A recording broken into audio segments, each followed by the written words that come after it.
guys, welcome back to another stream here. We are playing some high stakes PLO tournaments today. The schedule is in the chat. We will get that pinned, and hopefully we can bink some deep runs today. We got some more tournaments starting soon. And in this spot, four-way, nothing to really do apart from check fold. Not too much. This tournament just started. A couple of pots. One where we had to unfortunately fold a nut flush draw on a gut shot on the turn. So we lost a few chips there, but then won some back when we riveted the nut flush.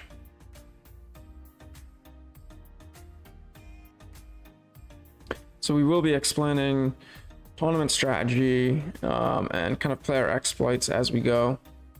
This one here is a $250. It is a bounty tournament, so there will be some differences there in terms of what your strategy looks like in a bounty tournament versus in a regular MTT or cash.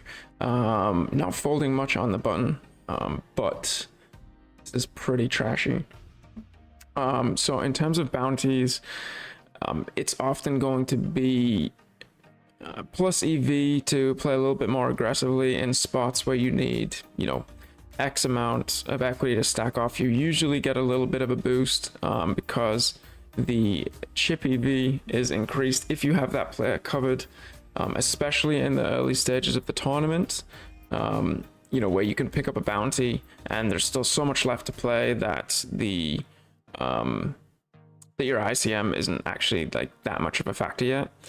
As you get deeper into the tournament, you obviously start getting closer to paid money jumps, and then stuff starts to play a little bit closer to chip EV, depending on obviously the size of the bounties that are in play. And this is kind of loose against the small 2.5 sizing. I mean, I didn't actually pay attention to the sizing here. We are going to have to overcall here, but super deep with some nerd draws. And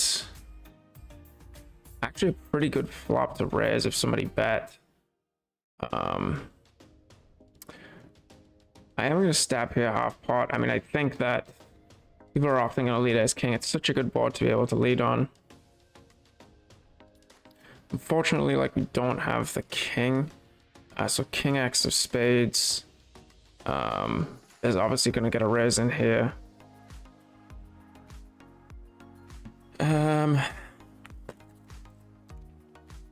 Given that, I think I do actually want to bet again here on the turn. A lot of some of those queen of spades, king of spades combos are going to be able to bet. We're not going to fold a flush, so I am actually just going to bet half pot. Obviously fold to a raise. We still have some equity if he does have a hand like ace king that he didn't raise, but I expect this player to be raising that on the flop. And I guess we are going for it on the river.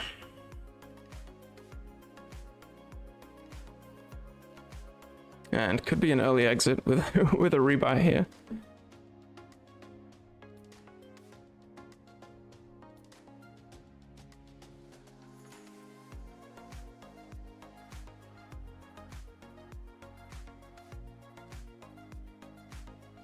Queen high flush, 10 high flush. So could be a rough start here. He looks like he doesn't want to give it up.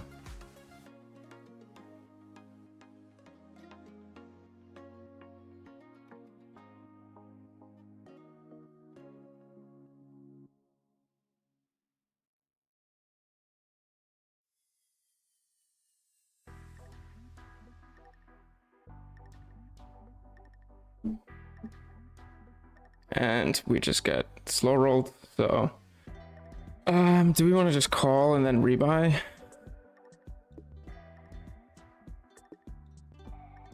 I guess we want to just call and rebuy. It's such a weird spot now. That does let us just rebuy right away. And we obviously get to see what he has. I mean, this is nuts. I mean, hopefully we can get that same seat.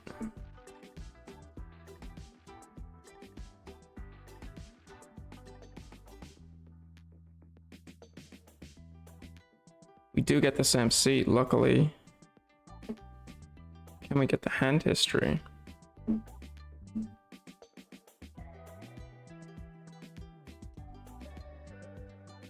I mean,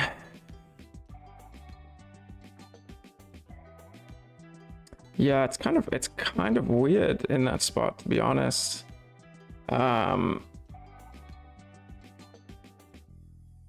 Yeah, I mean, I think this is not a player that we want to bluff, obviously. But I thought, I mean, we could get Ace King to fold. So unfortunate start here. And then the jam is obviously, I mean, basically the same as a call, but I'm not sure. Well, yeah, I mean, I guess that makes sense. We're playing a bounty tournament, so jamming makes sense. We could have tilted him and folded, I guess, and then given our bounty to someone else. But I think we want this player to have the bounty.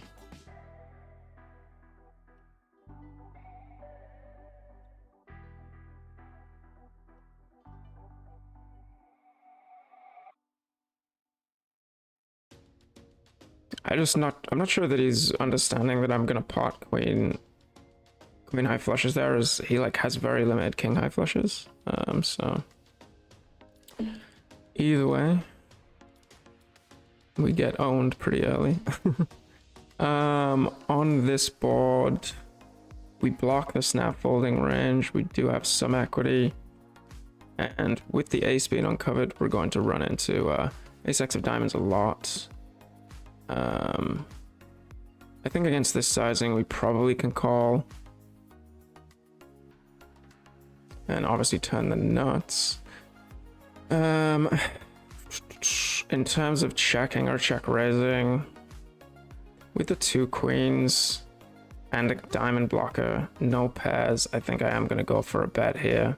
And I'm going to go half pot. Could size up since we're pretty deep. We get snap call. I mean, everyone at this table just saw me like pot stack off. So I think we're just going to go pot. But we don't get any action this time when we actually have it.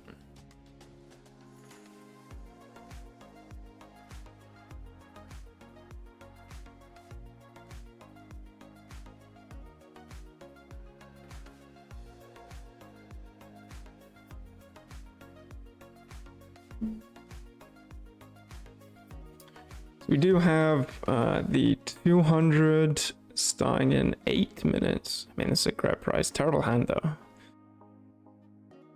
We have the 200 starting in 8 minutes. So we will add that one into the mix.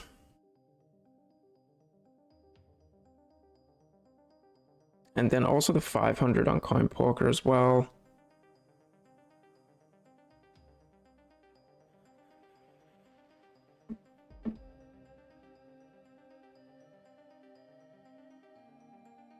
And then we'll see how we're feeling later in the day, whether we play the 150 or not.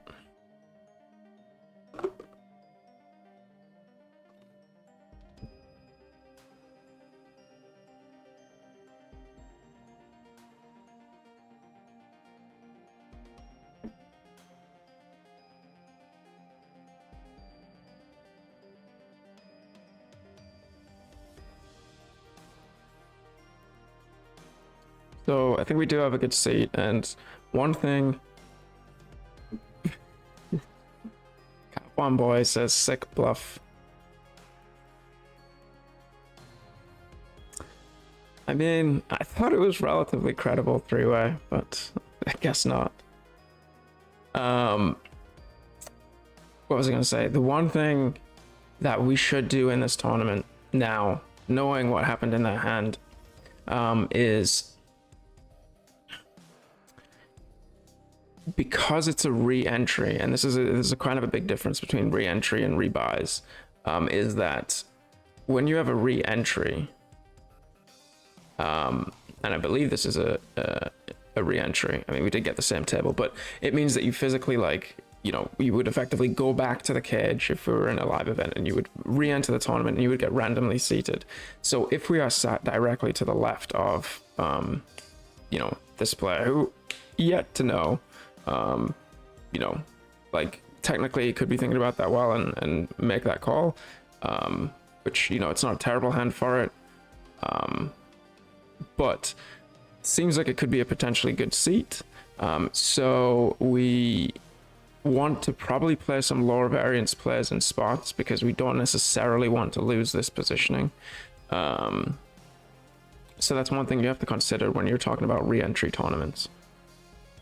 And we were talking about bounty tournaments as well, and, you know, playing more aggressively in the early stages. You do want to be able to build up stacks because you just have this massive EV advantage in terms of being able to realize you know, value in the tournament, because you're going to cover people earlier on and much later in the tournament where it becomes extremely valuable to be kind of taking those bounties.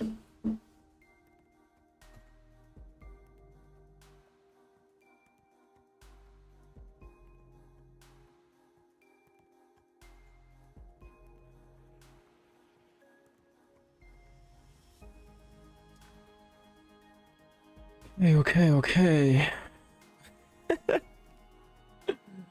Hey, right. I mean, I guess I'll give you credit.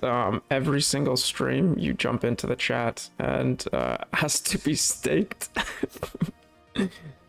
So credit to you, man. If you show this dedication in your poker studying and play, I have no doubt you will be crushing the game soon enough.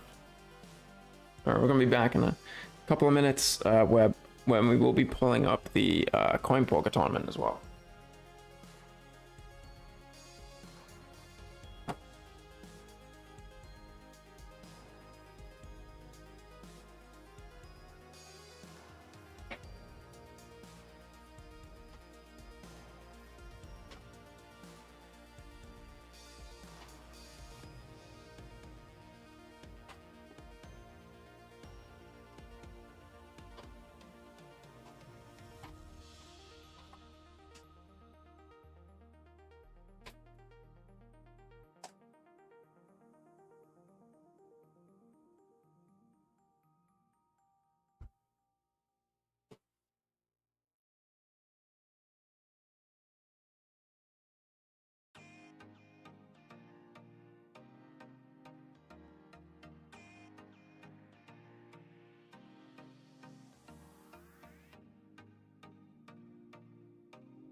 Okay. So while we are waiting here, if you guys are interested in some free coaching, make sure you head over to plopokercoaching.com. We will give you a 30-minute free session. We'll evaluate your game, find out what some of your leaks may be, show you what a session would look like if we did work together, and you can sign up for that there. We also have some new premium content available, so check out the premium content section of our page. The other thing that is new, for those of you that are interested in using things like PLO Mastermind, they did just announce that they are doing a you can basically access the pre-flop trainer in every node of, I think, low stakes 100 big blinds for free for a certain period of time. So if you do sign up, you know, make sure you create an account with my link, and then if you do end up signing up for their full version, just shoot me a message when you do, if you've used that link, and you will get access to one of our premium content videos as a bonus. So make sure you use that link if you're signing up there to take advantage of that offer.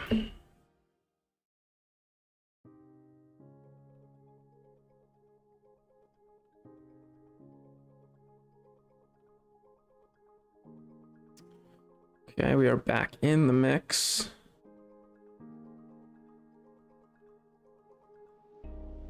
Suapix out to an early lead. It is not great in this tournament, giving that man chips.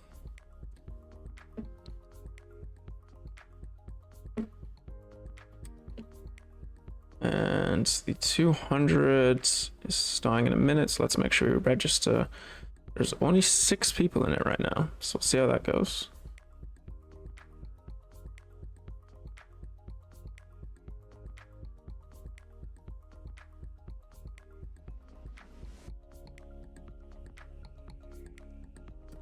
I guess this already started.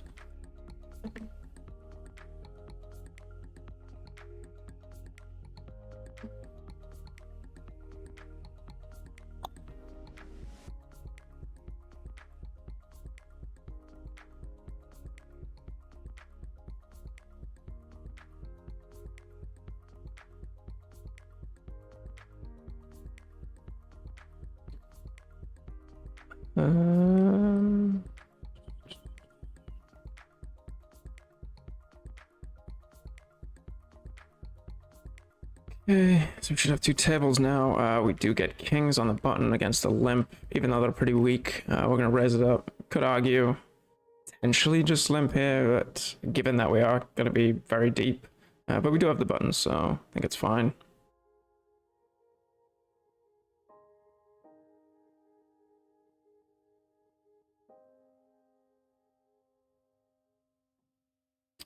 King 6-4. I guess there's some turns we can get creative on. Without a diamond, I'm not too happy to bet. This is one of them, pretty nice turn. One of the turns that we can definitely call a probe and don't have to raise large sizing.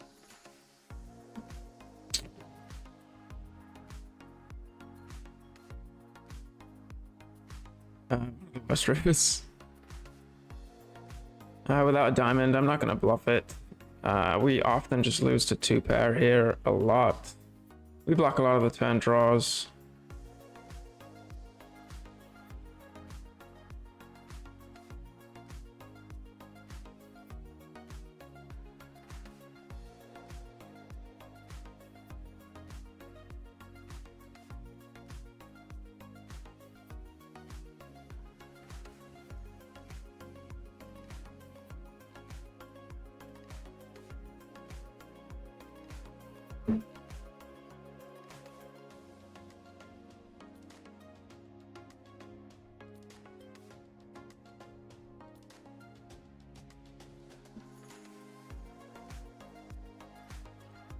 And it'd have to be some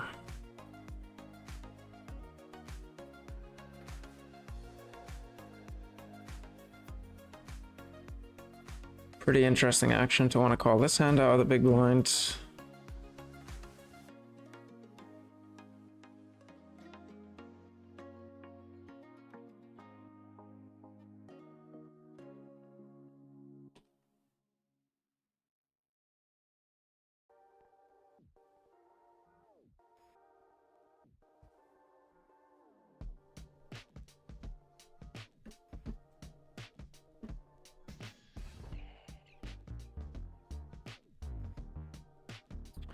Without the nut suit,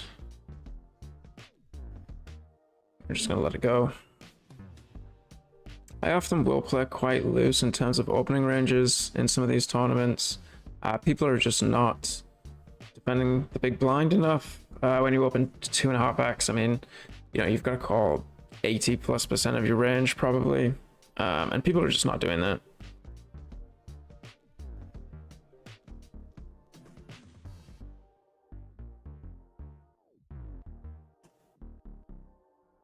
But when you have a 60% VPIP guy on the button, probably not going to get through to the blinds that often.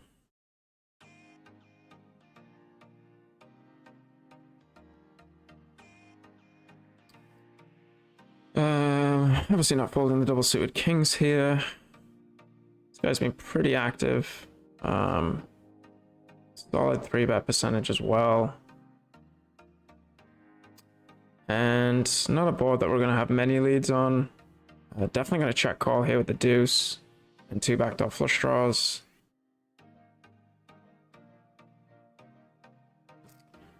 Pretty bad turn for my hand. I think he'll continue betting here with aces a good amount. He'll pick up equity a good amount of the time. And I think we have probably too much showdown value to bluff. Can have Jack X and a gut shot, those types of hands. Interesting to check raise. But I don't think he's going to fold ace-5. I don't think he's going to value bet like aces here. And then Jack-9, questionable.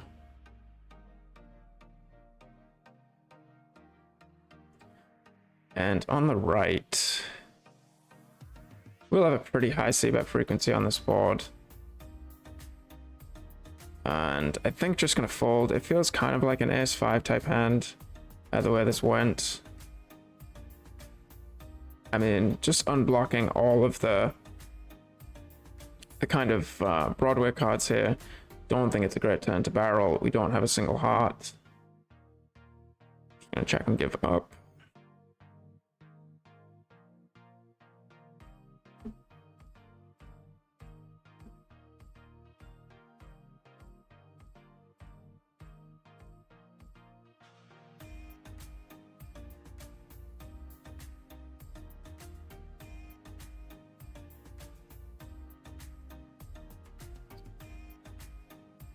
So he doesn't check back straight.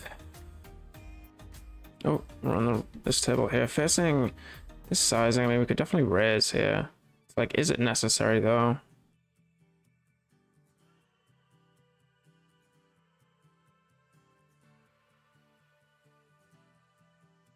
We do take it down. And here, I mean, I was planning on giving up. I don't think the ace is a great river to bluff.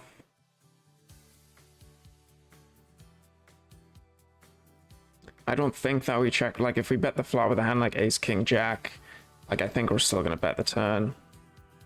That's really small.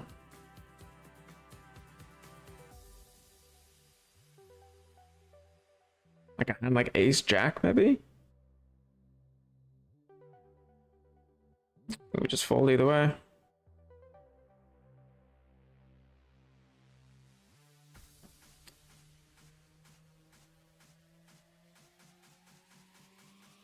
Rohit, I love your game. That is the reason I jump in for every game. Well, I appreciate it. I appreciate the support, Rohit.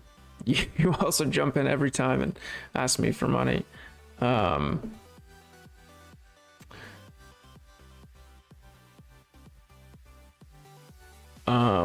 The reason I'm asking staking is due to some crisis I'm facing right now, but I really love your game. Probably staking people in crises is not the most positive EV thing. I hope everything is okay with you, but as I said, you know, a few times before, I don't do any soft staking arrangements, so unfortunately I cannot help you there.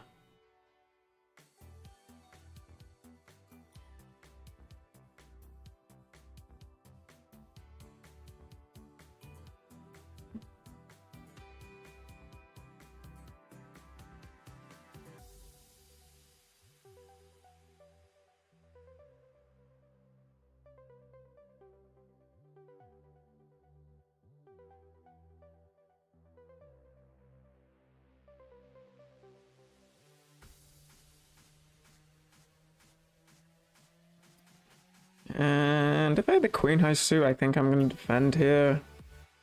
You have to defend really wide. Don't love the deuce though.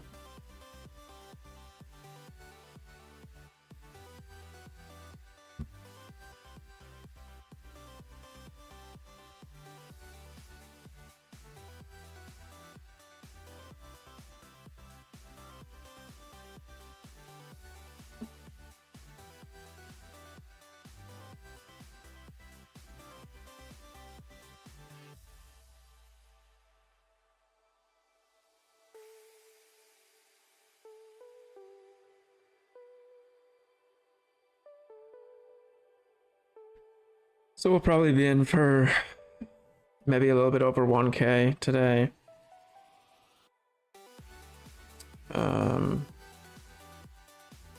Yeah, a little over 1k, 1.5k. We'll see where we end up. So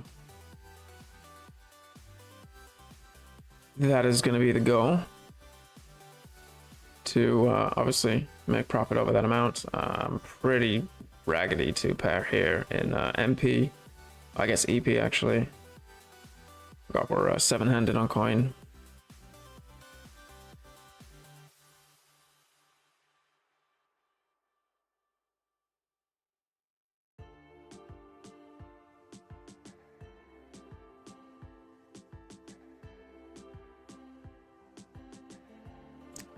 And we get a nice hand here.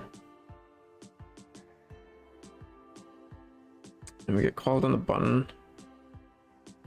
This guy, not that much of a hand sample. And this guy's been very active. So if we do get raised here, I am quite tempted to 4-bet.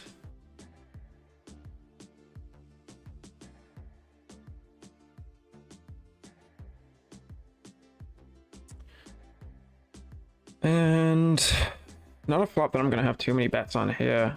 And with the non-nut wrap, I think probably just check calling here. Obviously very nice to have the 2 backdoor flush draws.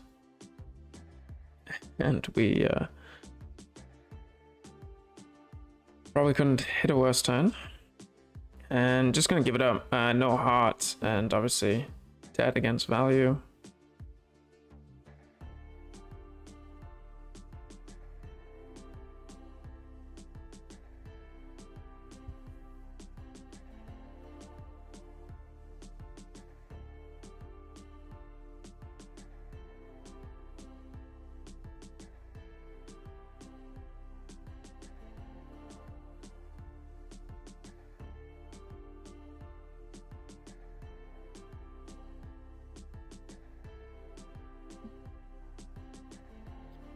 And just folding this under the gun.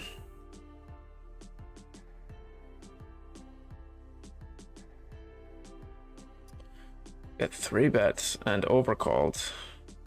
Not the best spot, but pretty much a min raise.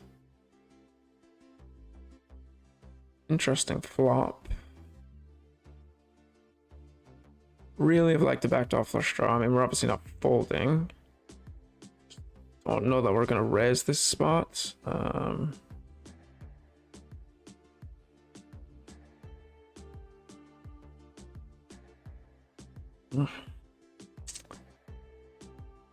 Against pot with a player behind.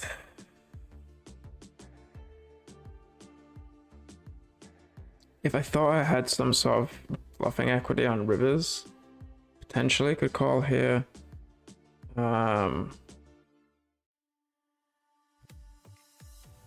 Yeah, I think we're just out.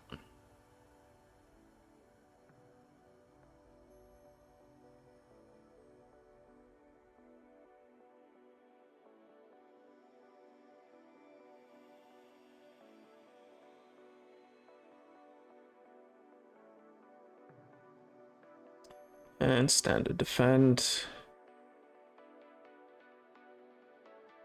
And then I'm gonna call a c-bet on the flop, especially against the small size.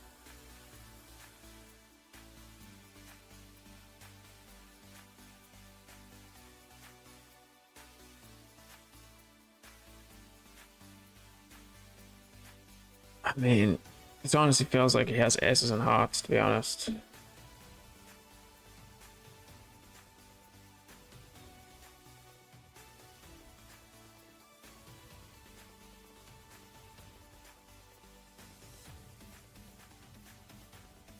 and we're just so often gonna lose to ace X.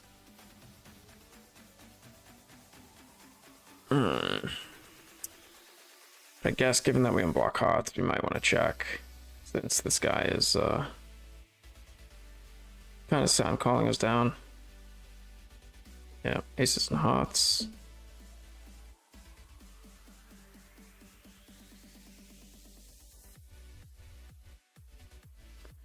And on the right, limped pot, check, check, check, flop, and sizable bet. We're just gonna fold. And then back on table one, three betting against this player. That's quite wide.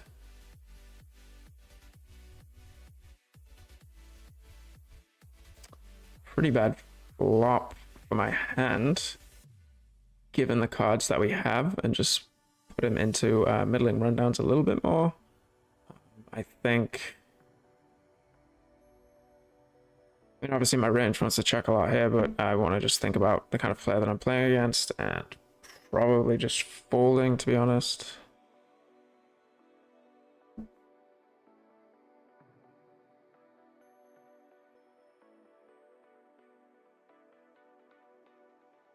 And on the right, we 3-bet ace jack 9-9 in the small blind against an ISO, which is likely a pretty wide ISO. I think that guy's kind of a reg, so don't mind it.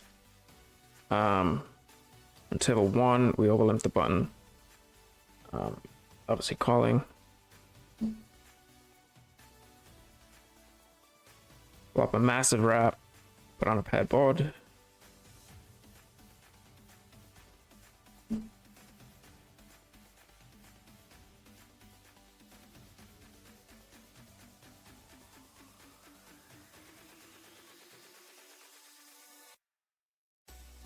And yeah, just checking back. I mean, trying to realize some non-club straight.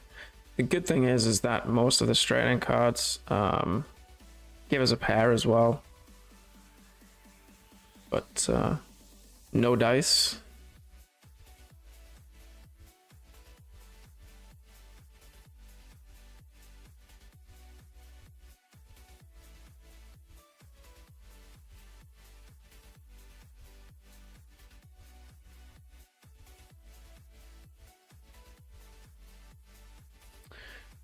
And with this hand on the button, we will open.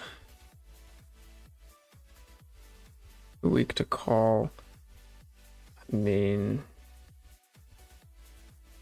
you have on a bluff here? I think it's a very, very effective bluff. I mean,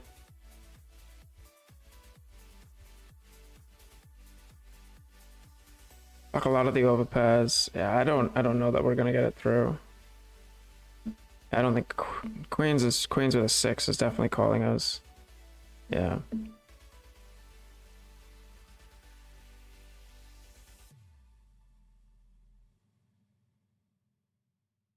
On the second table, we get called out of the big blind, and yeah, I mean, it's going to be a very high lead, a high frequency lead board. Even more so if it was rainbow, but I mean, nothing that we can really do here with jack high, no club, and just a bad gut shot.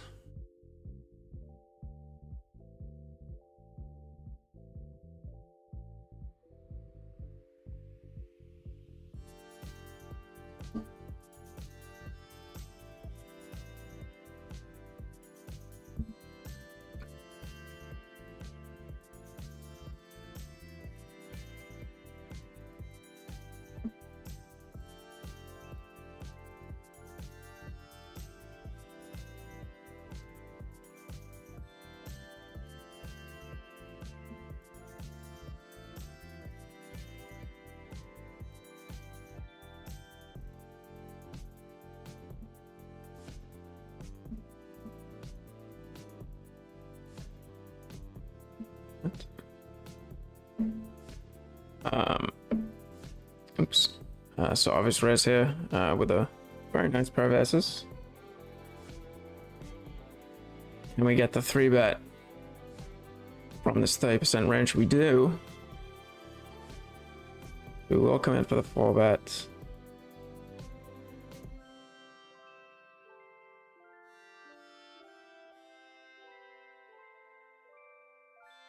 And oh,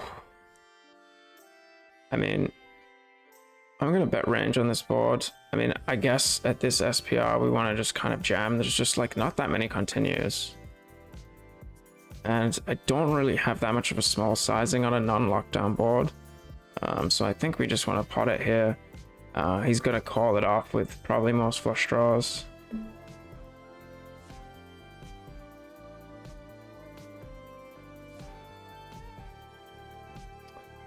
And on table 2, we get led into from the small blind on this board. Interesting. It's not a terrible option to raise, given that he shouldn't have that many aces. And we do block a lot of the combo draws. So it's quite strange what he's leading with here.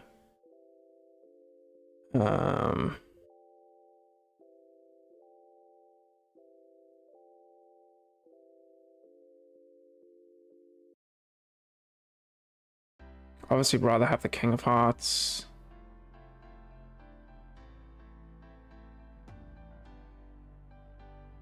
He can have weak ASX.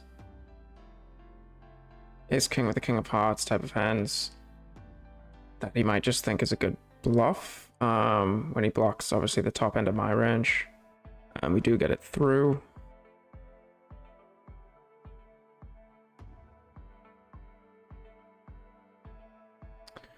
And limp pot, flopping top pair with not much else.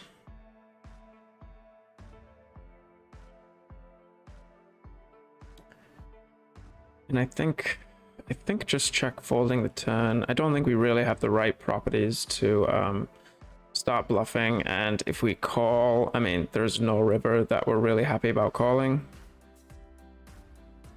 I guess missed hearts. It's like a 5 or something. We block kind of the straight, but you know, would rather have like a king here.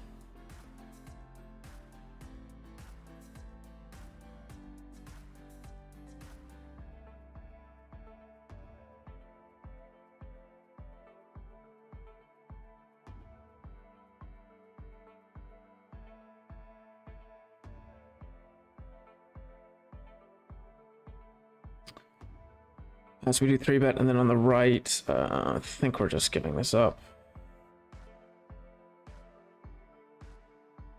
We get the call.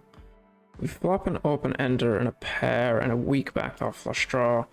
I think this is probably a candidate to check call. Again, not a great hand for our range. We will have more leads, but you know, with the straight being 8-9. And snap check back. I think it's a good turn to block. You can get called by flush draws. That'll fold rivers. And now we get an ugly river though. With no heart in our hand, no pair blocker. 2 chakras bluff.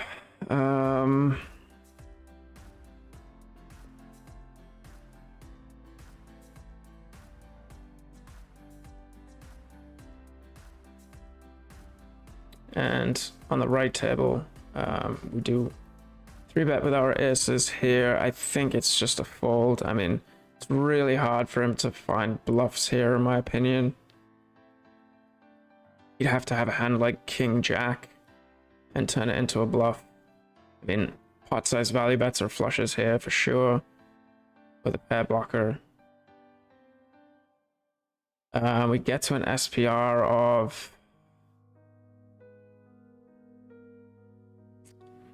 Get to an SPR here of like a little over 1. I mean, do we just have to go for it? We do block some of the 2 pairs. think we're just going for it. And we get snap jammed all in. It's not fun. And so pretty dead now at this point.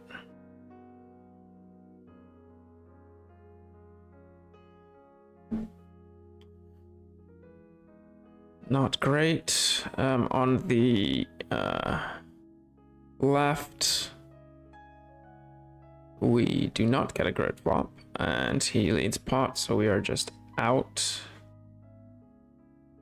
Against 3 people, I guess we can check back there, and then jam some kind of some somewhat safe turns.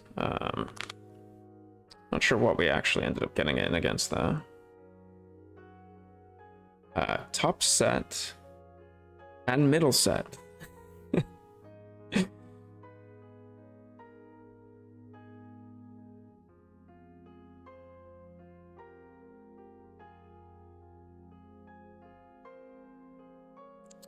Do get some chips back. Missed that hand. We kind of raised with like queen 10 7 7 or something on the button and then called it off. Just looking to potentially just rebuy into the tournament.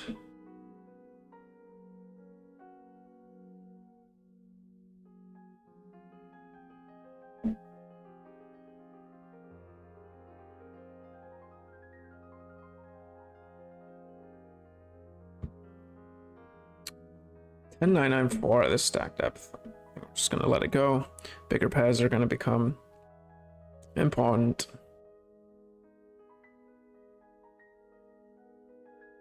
And the full connectivity is not great.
S Jack 5-3 multi-way.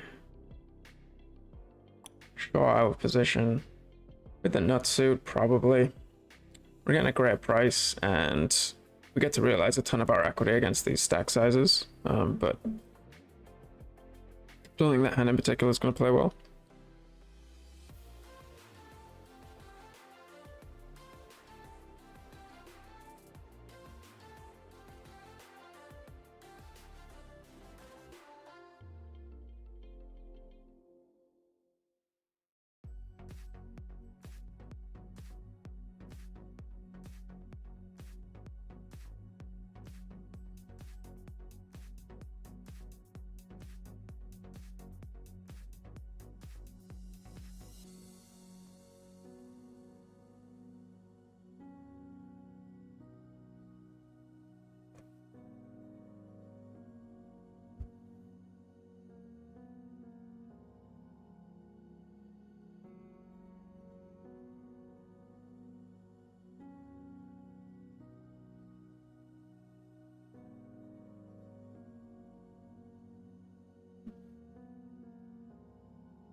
And I don't think our hand is strong enough to bet on the left, especially three-way. The nut flush draw, I mean, you could definitely go for a bet here. But I'd like to maybe stack a pair, or at least have an open ender or something. Here, if this guy bets, it's actually not a bad candidate to raise. This guy's been very active, and he's betting half pot. I think he probably leads most flush draws. We do have some equity and block, obviously, the current nuts.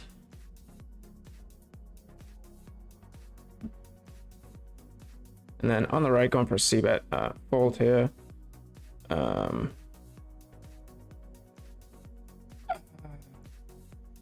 he have a hand like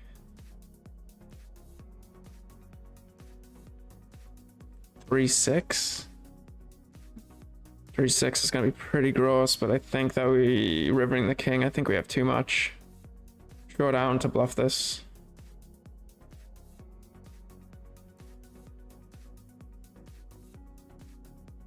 Set. Yeah. Oh, maybe time out on the right, but probably folding anyway. It was a small bet on the turn.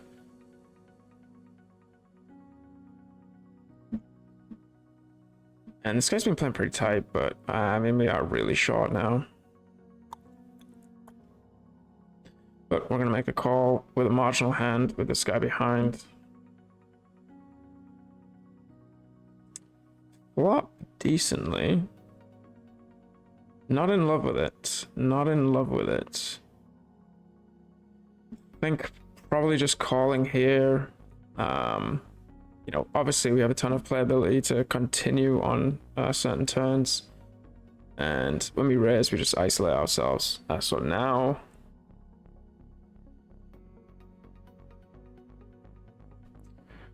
Now it's not very fun.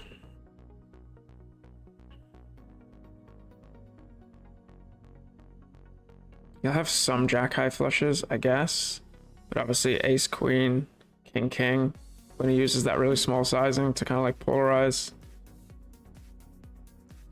Yeah. I think we just have to fold the river, to be honest. Yeah, after he opens, like, he will have king king and ace ace a good amount here.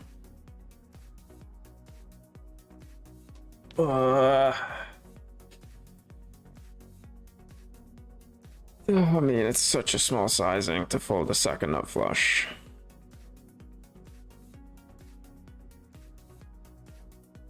Yeah, king king. It's the only hand that really makes sense, and I'm a little disappointed that I ended up paying it off.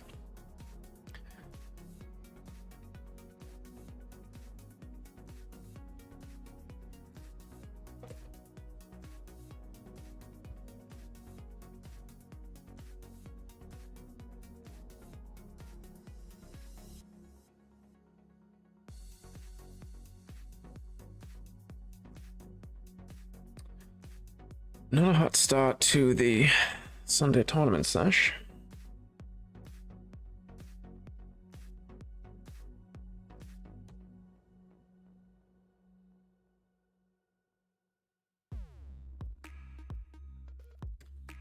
Kings and threes here, I think. SPR, actually, yeah, 4-ish. Some backdoor straight draws as well. I think we're just gonna stack off. And queen 7, 6-5. Very short now.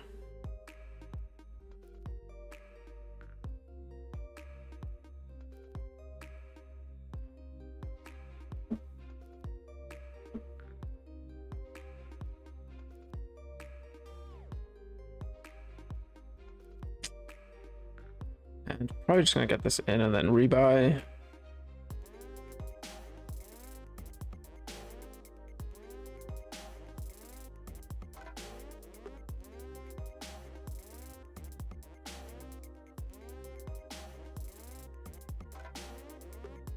Or bink a little double up. Coin does not want me to rebuy to this tournament.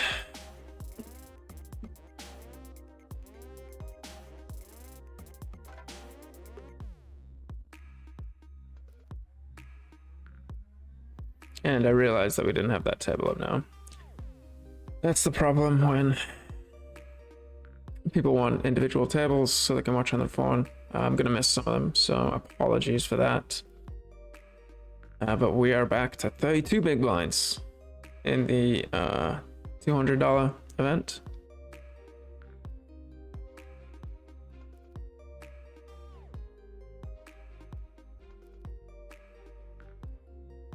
And almost last in the 215.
And I'm just gonna fold here.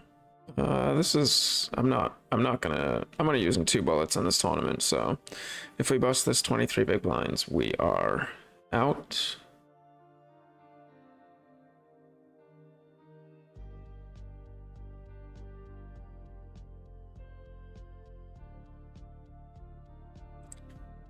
And it's a pretty good hand here. I mean, this guy's been somewhat active. Definitely a lot of value here with 10BB in the pot.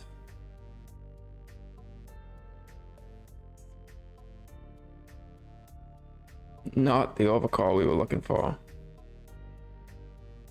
Unless this guy like ISO jams. I mean, I guess we're getting pretty good value against aces. If this guy folds. If not, I mean, that's pretty bad news.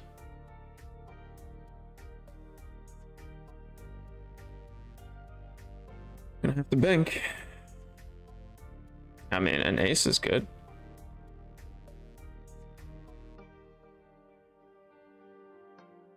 Only a queen. I mean, we get it in pretty well for our tournament. Okay.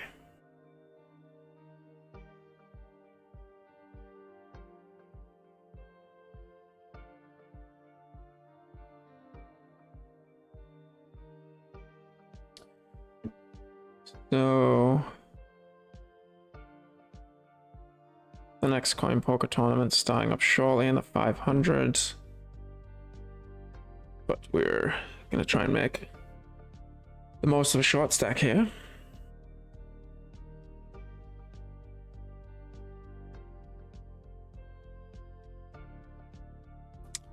I mean, right now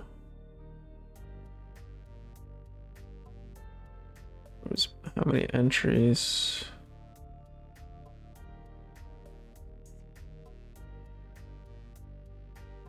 So those 13 entries, I guess, including the rebuys, and just 6K guarantee, so there'll be a lot more people joining. Late reg is still going on for a while. And honestly, if we get a double up, we're in pretty good shape, so not too worried on this table.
Pocket tens.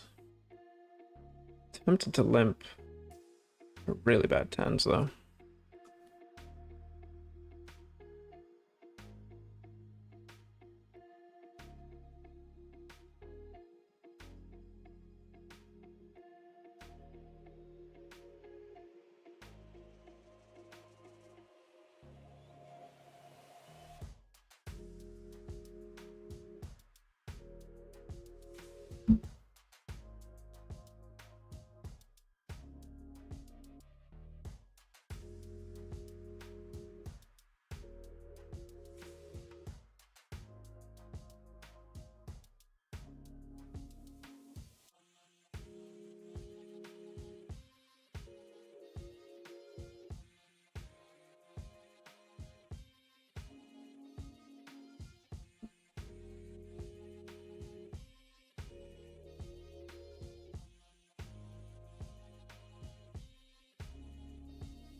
So when we get this shot, I'm mostly using kind of a pot sizing.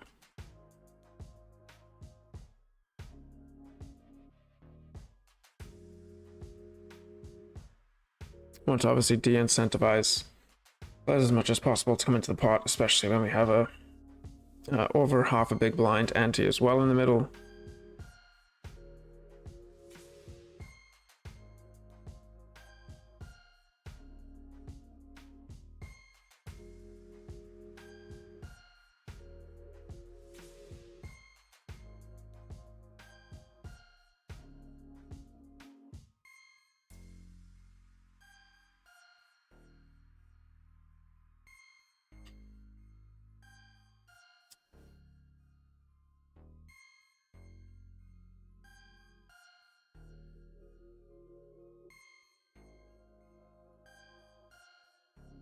And I mean, I was gonna limp small versus big here. I think we definitely want to complete.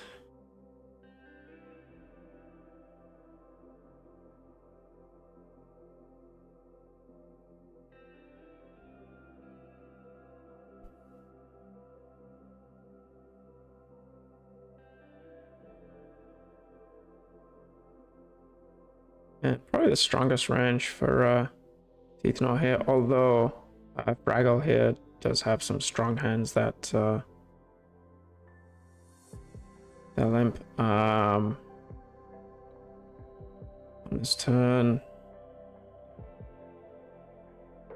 maybe we block some of the sets in two pairs. That'll continue. Kind of just like leading because we can't really check call this hand. Obviously in limp pots there's going to be less double suited combinations whereby people are making flushes. And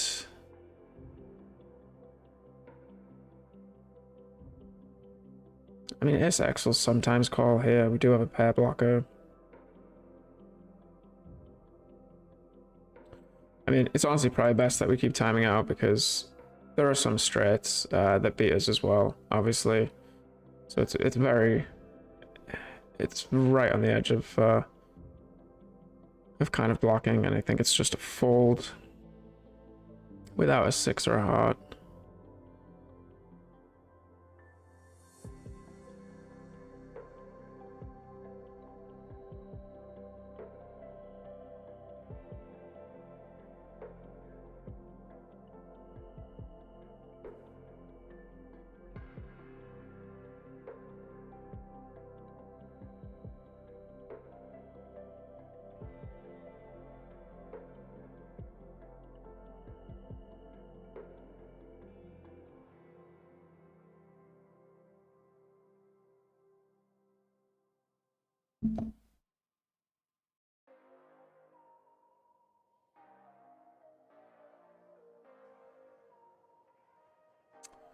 Pretty hard to fold this. Obviously, huge part of our stack goes in the middle. And we obviously stacking off here. Not doing well at all against his range, but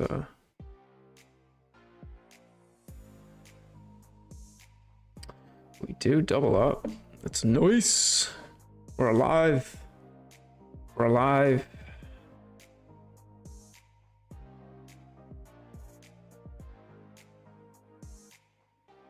And kind of go back to a small open.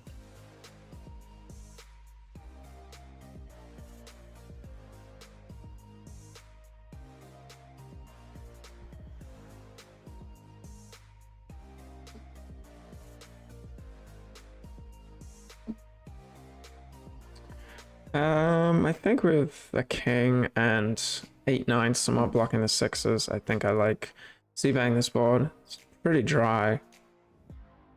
He will have some 4-5.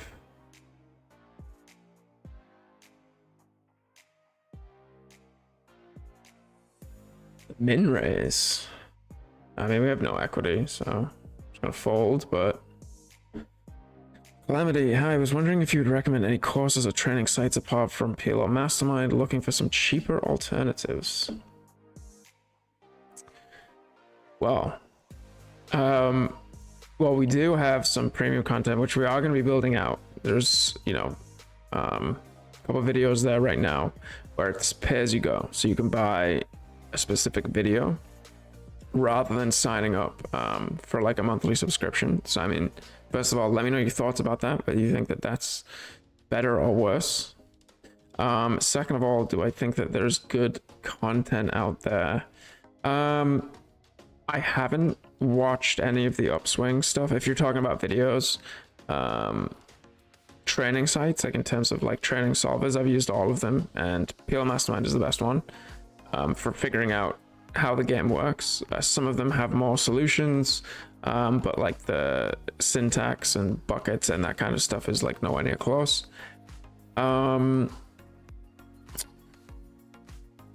Yeah, so Run It Once, I watched a good amount of their content. It's not bad, but like the really good content, or what I'm imagining, or the pros that I hear talk from that site that I think really know what they're talking about, have like the courses that are like, you know, $1,000 or whatever, right? So that's not really cheaper. And what I hate about Run It Once is that it's so hard to find content. Like, it's a shit show. Like, their videos are just all over the place. If they structured their videos better, I would honestly probably, like, you know, continue to have that membership as well. So, yeah, some of the folks were saying the upswing stuff was okay. But yeah, I couldn't comment on that. Hey, will you play some Russian cash later? Probably not. I have a $500 tournament starting in pretty shortly. So we'll see how we go. I mean, maybe.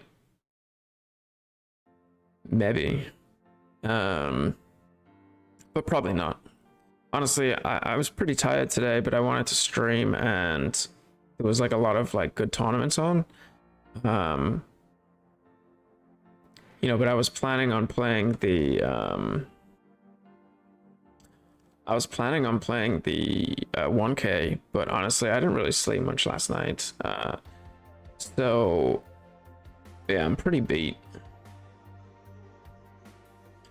So gonna have a lot of leads on this board, especially blocking some of the draws. Can make a lot of turns tough for aces. And we have obviously turns we can barrel with the 2 backdoor flush draws. We also need protection from hands like ace, king, jack, 10. So this is like a pretty good candidate to lead in my opinion.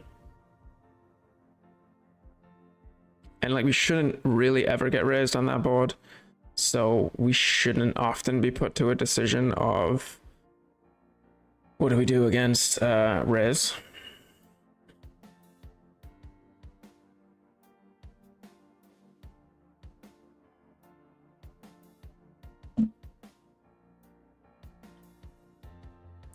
But back to the kind of coaching content site, I mean, that is one of my goals in general with Palo Poker coaching, is that content and coaching is just not very accessible, especially to players that play at lower stakes. And so I'm trying to find ways to provide that whilst also making money, right? Like the reason why poker coaching is so expensive is because poker pros time is very expensive, right? Like even if you're playing 5-10, right, like your hourly rate is probably like 150 an hour plus, right, of like your expected win rate, you know, with a decent sort of BB per 100. So like that's why it's expensive. It takes a lot of time to make an instructional like educational video. So to put in time for that, you have to charge a lot. And so I get it, and I'm trying to figure out some ways to make it a little bit easier.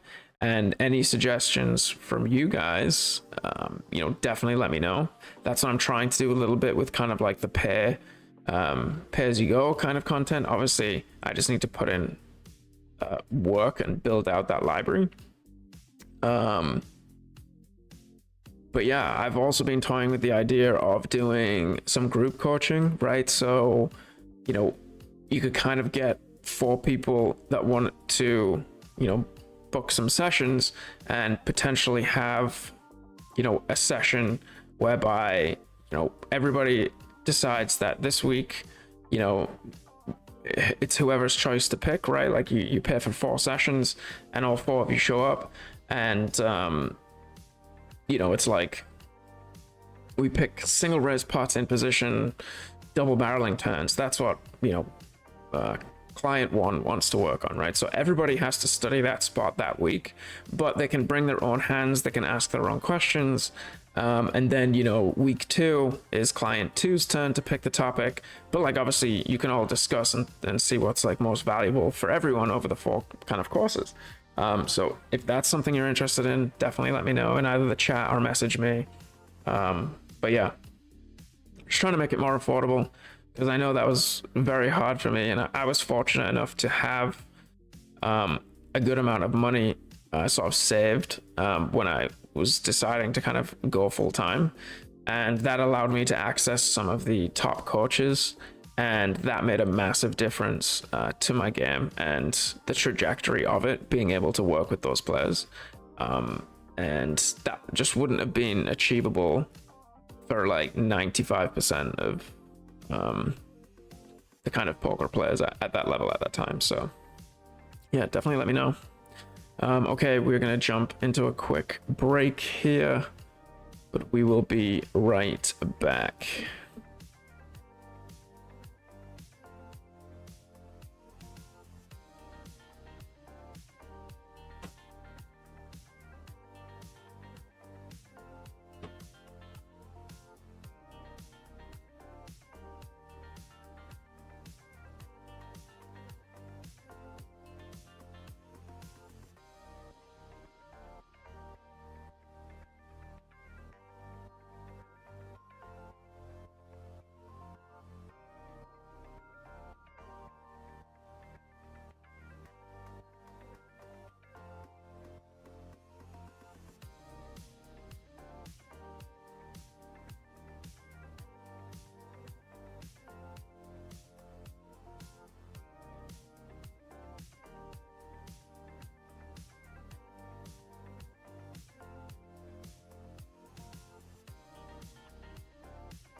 What is up? We're almost back. True, right once feels all over the place, and you're also right about being too expensive. You can get access to no limit hold'em solver and trading videos for half the price of PLO. Yeah, I mean, that's basically how commoditization works, right? That's why, you know, software engineers are like somewhat cheaper than what they used to be, right? Like it's something that is so available.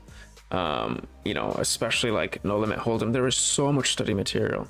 There are so many people that coach. There are so many training platforms. So obviously, you know, you got to be competitive on price with that. Whereas PLO, I mean, the content out there is a lot more sparse. I mean, there's like a few places you can find it. But yeah, so it's definitely going to cost you more.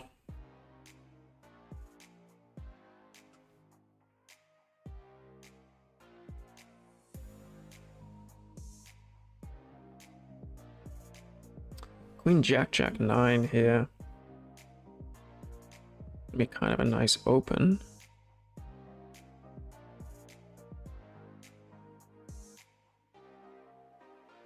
We will call this in position.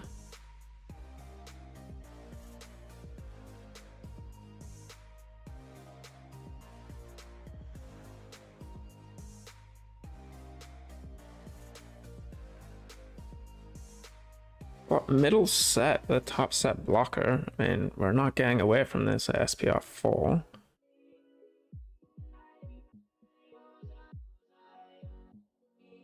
I mean, do have a queen as well. Do we ever want to check back here and then rip turns?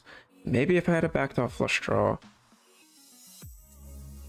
Oh, okay. Well, we're checking back. Where did my time bank go on this? It's crazy. All right, well, I mean, it's a fantastic turn for when we check back, right? Especially with no hearts. We're really gonna have to watch out for that time bank going forward. We get called by overpairs now, for sure. We get raised.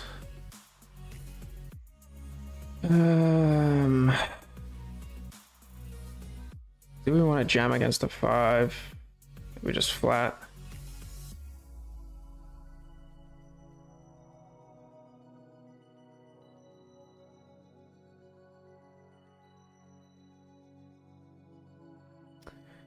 Well, the time bank check was pretty nice for us that. We will take it, ship it. Oh, and then the blades next hand. What a run.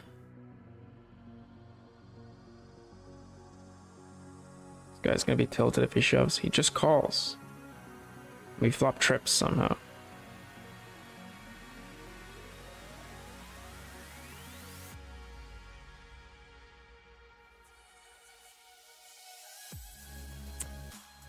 And we hold. Nice little two hands there. We love it. We love it. Jumping up. Jumping up.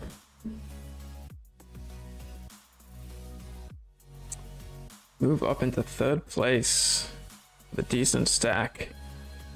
I think we were talking about rebuying as well. Okay, so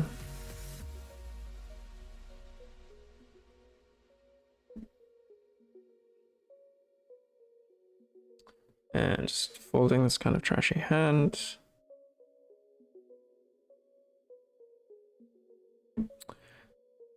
And you're probably going to probably gonna limp here.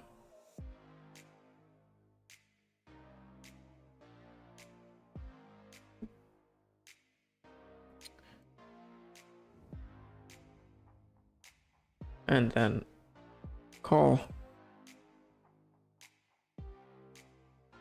And check fold the flop. Standard stuff.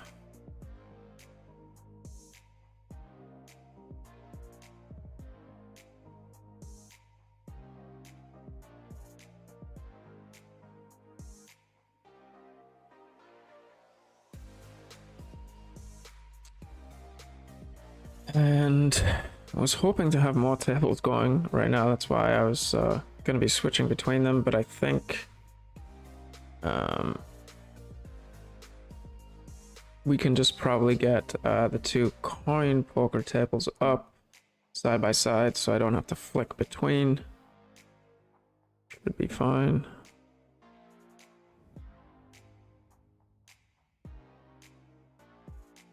Without a pair or a heart here, I think I'm gonna check back. If I had a pair, even without a heart, I would bet this. Turn some more outs. And I think without a heart or a diamond, though, I think we still want to check here because it's really gross if we get check raised. Can always just river the nuts.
Ace Jack 9-9 without the nut suit.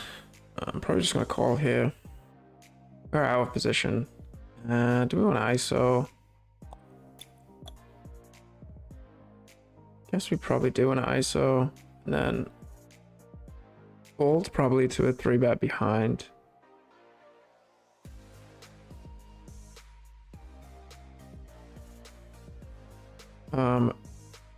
Pretty good flop, not necessarily for our range, so I'll be checking a bunch here against the limp calling range.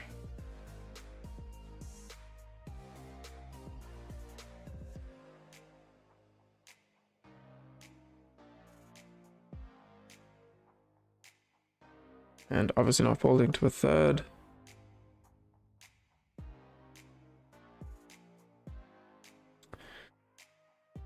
Not a good turn. Not really even great for my range. Check calling this flop. We'll likely see some aggression here, and if we do, it's kind of not ideal on the ace, because they'll obviously be deriving a lot more value type hands, and yeah, he'll have plenty of flush draws in his range when, you know, he has a hand that wants to bluff that like has an 8 or like 9-8, but then picks up hearts. Oh, we should win.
Queen 4-7.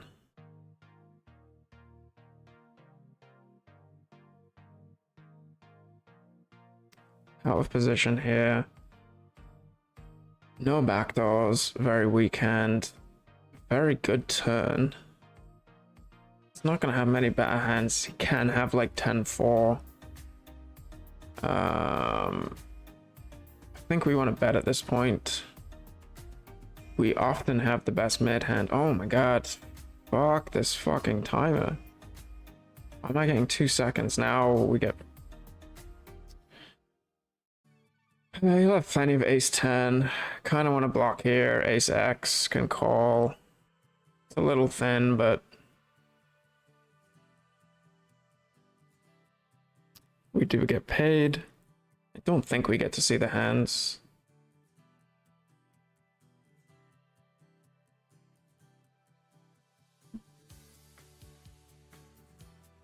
We do not, but I'm guessing ace X.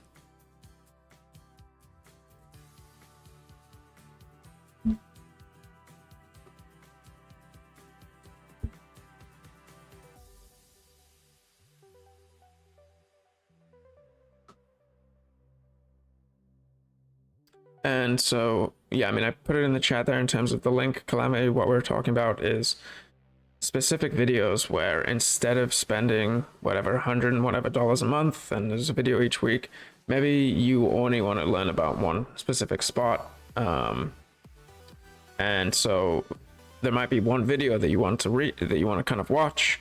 And so that's why we were kind of pushing it out that way. And yeah, so I mean, got very good feedback on the initial video that it was very, very valuable.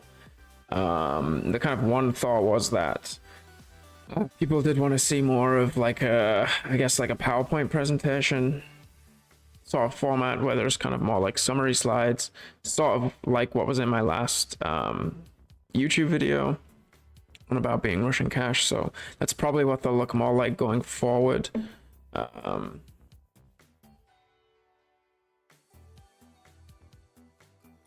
But yeah, oops. Let's see what this looks like.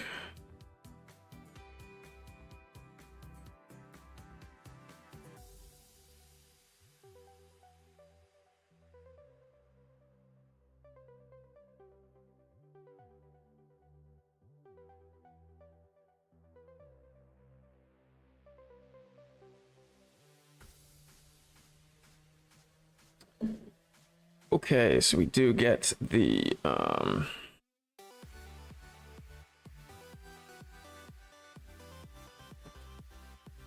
oh, gross spot on the left.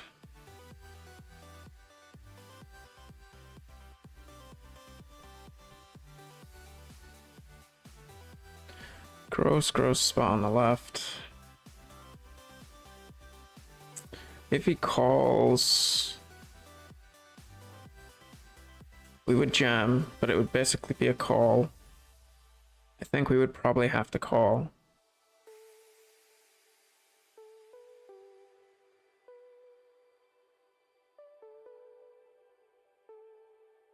But it's like a quarter of our stack against the big stack. I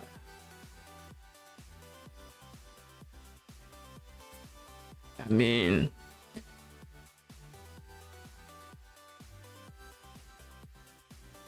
god damn. I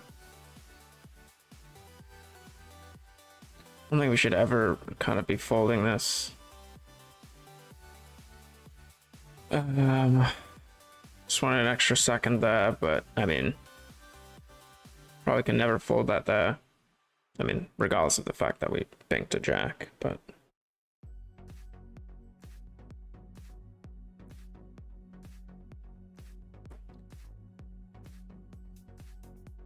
But just like against the big stack, I just think I have better opportunities. Because what are we gonna do on like a, you know, a cash game? Obviously, I'm never folding. But here, when we play against the stack that has us covered, and it's like a 10 high board, and we have 2 overs and a backdoor flush draw, and he just jams, like, we're gonna have to call and, you know, put our tournament on the line with, you know, low equity.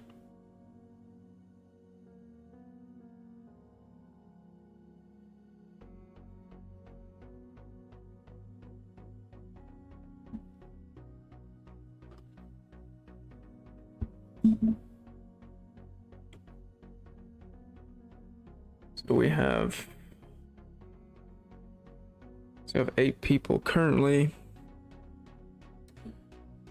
in the 500. I think that's a 15k, yeah, 15k guarantee. Checking back on the left, I mean, I guess we get queens to fold, but a lot of, you know, a lot of hands that can kind of check raises. And if he does lead this turn, I will raise, having jack. That's small.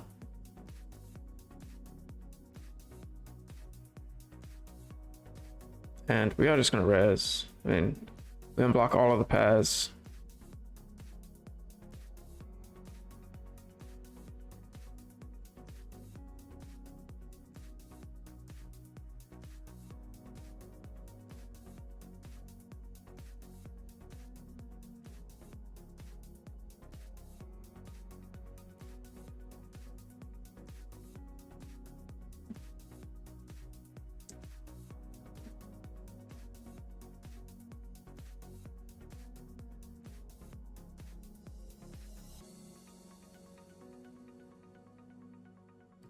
So currently we are in second in the 200.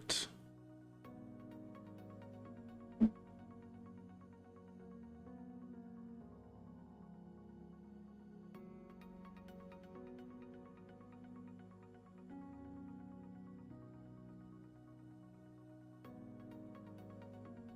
then 10-10, 8-4. We're just gonna fold. Very, very rarely do we flop a kind of very nutted hand, and we're going to be playing out of position at a very, very high SPR.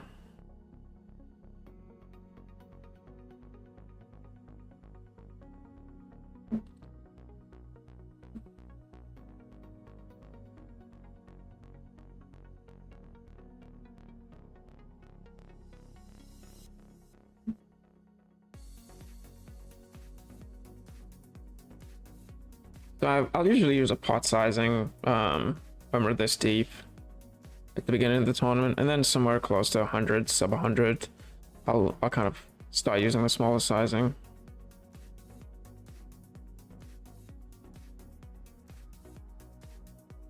And we are against 3 players. Probably would have led out of position against 1.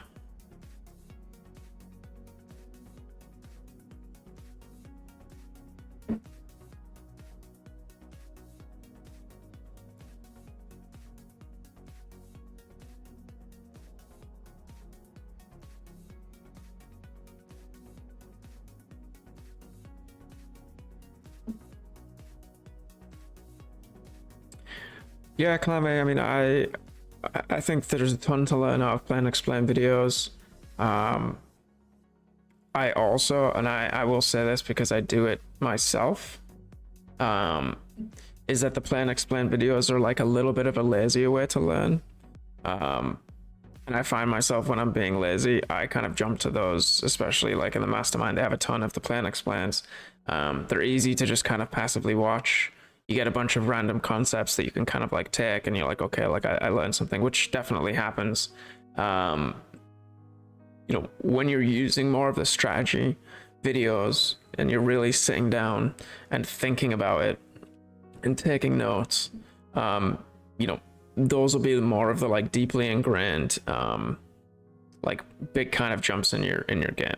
I think the Play and Explains are nice.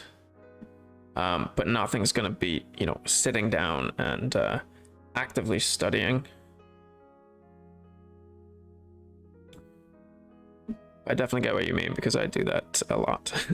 I think here Jack 997. I think we're gonna check back. I think our hand has too much showdown value to start bluffing. Turn the wrap now as well. Definitely gonna call. Also, there's a limped pot.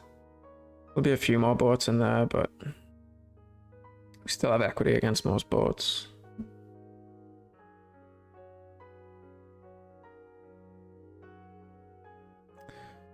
That is one of the hands that we have equity against that we can make.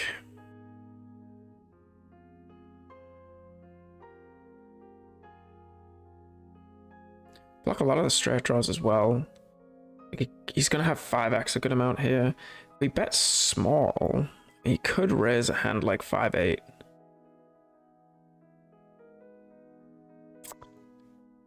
I think with the straight blockers, I think we're gonna just bet small, just snap fold. So probably just bluffing.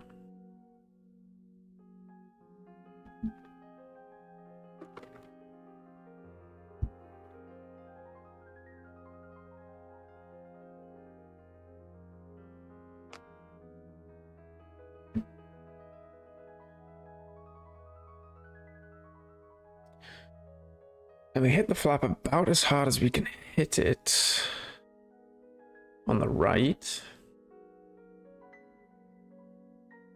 Very deep though. I don't think we want to start raising here, really.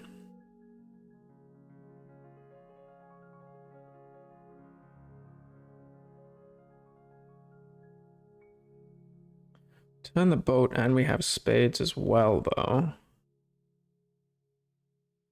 Probably just going to check this back.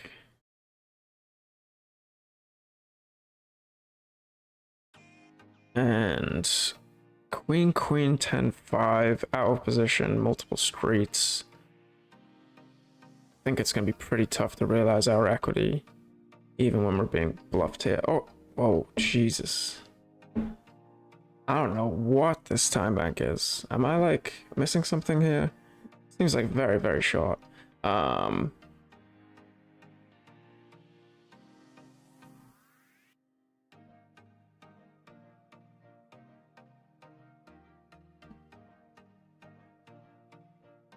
Didn't mean to open pot. Would usually open the smaller size. I'm just now panicking about my time banks apparently.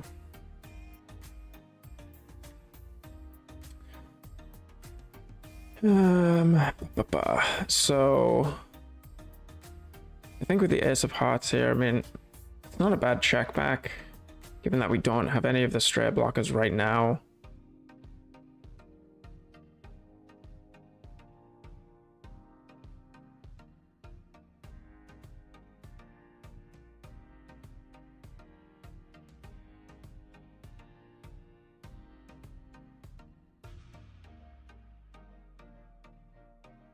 Now I think we can start betting. As we have a hand that can obviously improve against Jack X, rarely get raised when we have the queen, and we do have some equity. It's not a great river.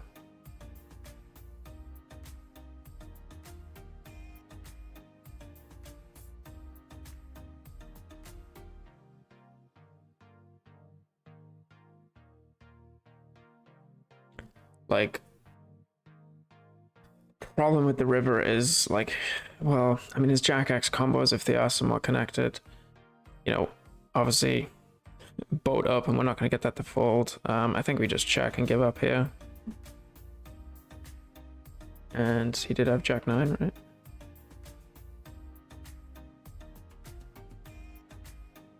Yeah, so connects well with the 9 on the river, and let's see, just trapping. This was a little loose. I mean, this guy's very short. Got to be a little more careful with hands like this.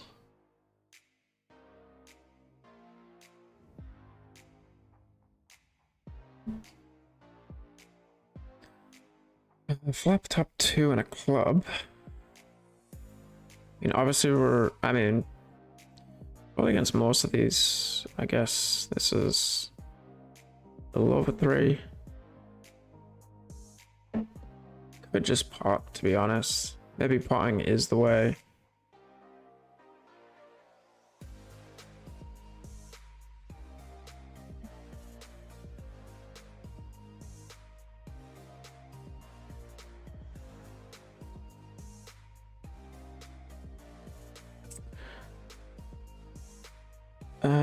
Not really a fun turn. I mean, he's jamming aces with any backup. I think we could bet even smaller, to be honest.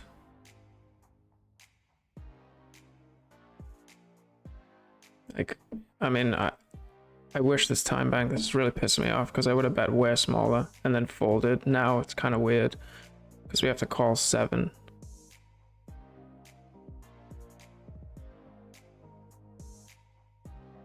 Oh, I thought he jammed. Oh my god. Oh, this is so annoying. So annoying.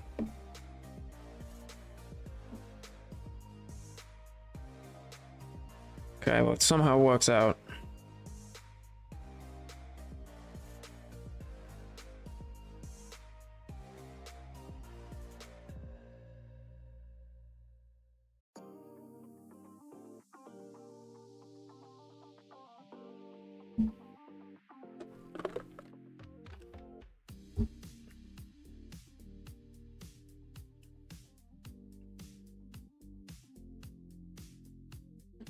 Sorry, I mean, I don't know what was going on here with the calling, or like jamming from one big blind.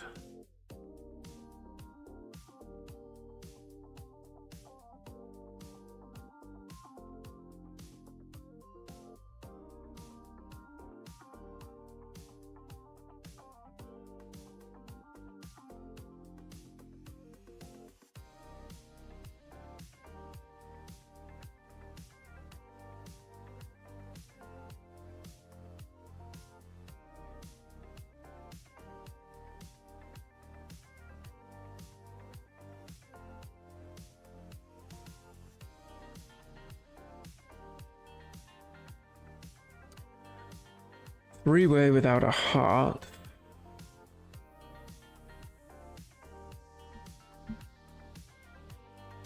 Would be kind of gross to get check raised with some showdown value, a nut gut shot, and 2 jacks that are going to play really well on non-heart runouts. So I think I'm going to check this back. Had a heart, definitely more likely to bet.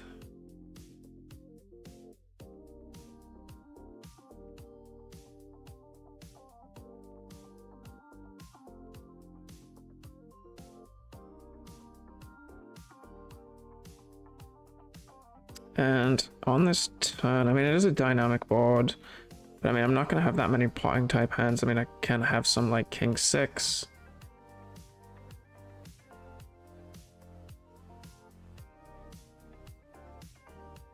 Having the jack of spades is kind of nice. We can get called by worse.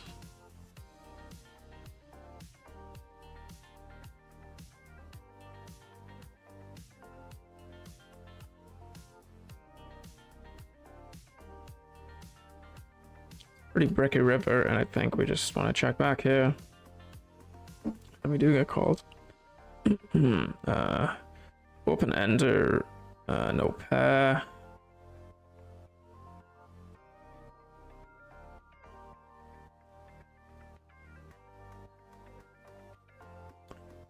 With 3 hearts here, I think it's a good bet. With a straight blocker as well. Against 1 BB. Nice hand, sir, nice hand.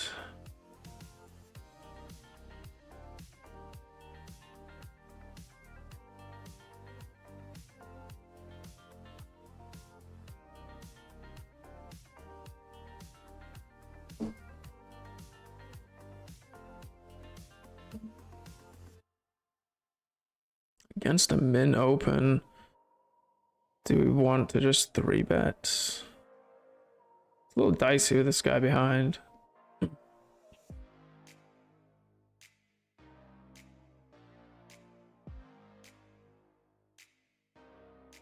Probably could justify just limping in here. Large bet, open ender, backdoor, nut flush draw.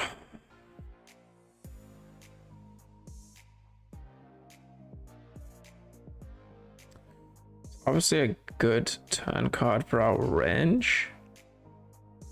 Don't love blocking all the draws.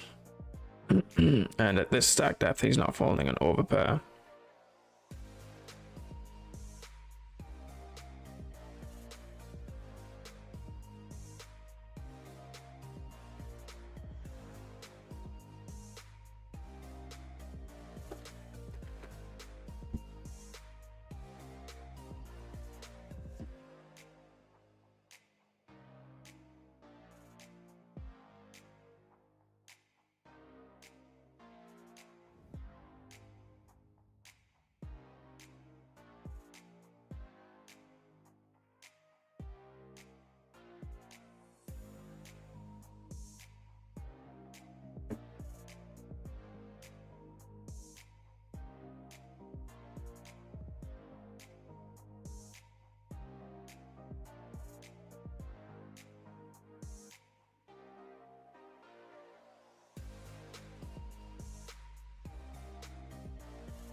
So who, I mean, I guess what other YouTube streamers do you tend to watch? I mean, obviously there's Jen Hernandez. I know Luke, I think he streams a little bit, or just makes play and explain videos, I'm not sure.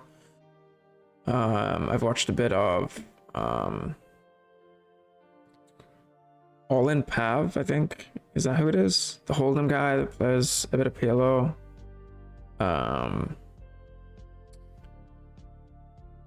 What's Bitcoin Boy's name? He just started streaming as well. But I don't know if you guys know of any other guys that are solid out there. Always looking to see what everybody's doing.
Okay, so we get called on the button. Ace, king, king.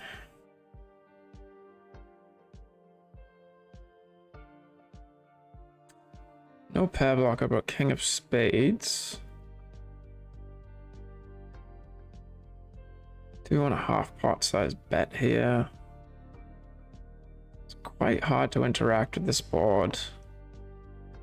See, queens and jacks can continue. I don't think that there's many draws that raise us, like nut flush draw on a 10 maybe. Like those are the hands we're like not happy about getting raised with, obviously. Like 10-10, we don't care, we're basically dead. And we do take it down. Nice.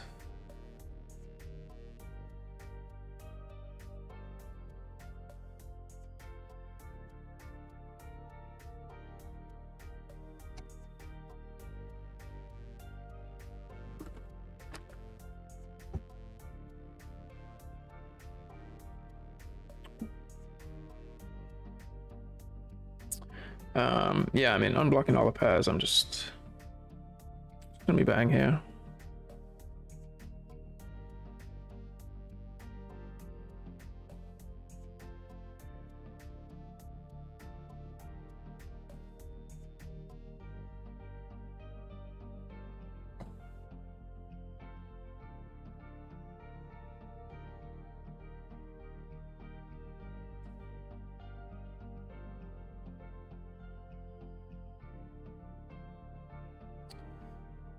Kind of similar story on this board. Do we want to bet? I mean, we can stack off against this guy with the backdoor flush draw. Turns play pretty awkward. Maybe we want to check with the backdoor flush draw. If we get raised by this guy, probably have to just fold.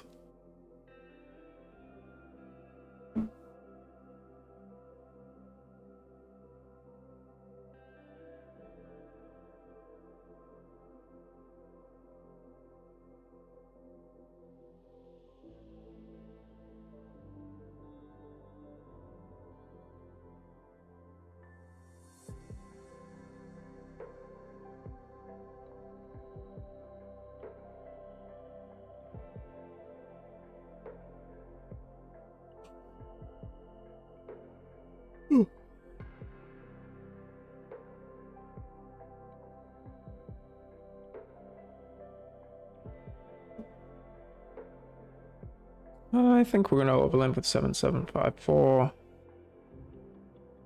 And then obviously call a raise. How is this guy still in? He had one big blind. Damn it. I honestly thought that he shoved. I thought that he shoved on me. And I was like, oh, I can't fold for big blind, but he had two big blinds and he got one big blind. And like if I'd have raised him, he'd have probably folded. So sick. I guess he'd still be in either way, but it's funny. Watch out, this guy. This guy is the winner today. Hopefully we can get second place.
What is up, Anders? It may look that way, but you missed the first tournament of the day. We dusted 2 bullets real quick. So that was yeah, that was like 450 gone pretty quick, pretty quick. No real leads on this board. But yeah, we're doing okay so far. We just started the 500. Hopefully we can get some final tables in the mix.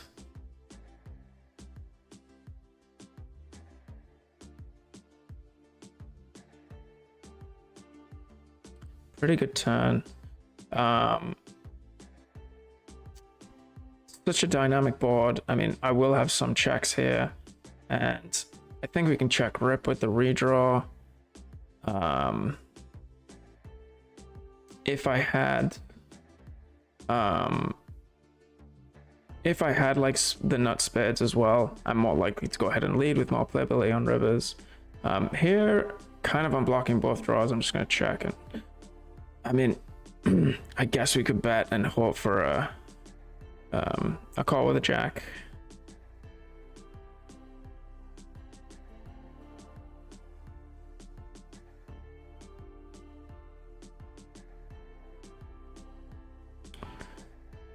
So SPR a little over 3. I think here with the backdoor flush draw and gut shot, I think we just want to pot and stack off.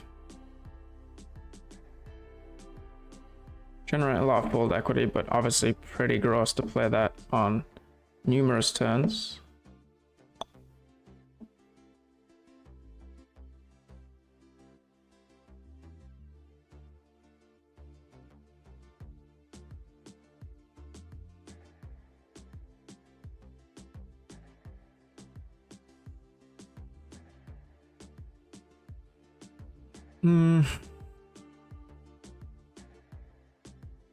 Could go either way on this one. It's going to be a relatively...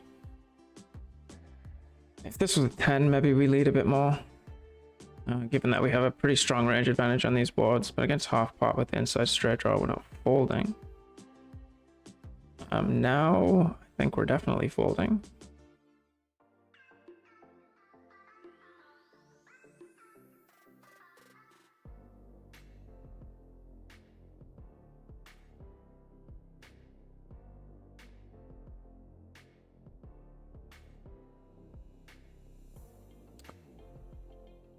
So without a 10, I think it's maybe a little thin to block bet.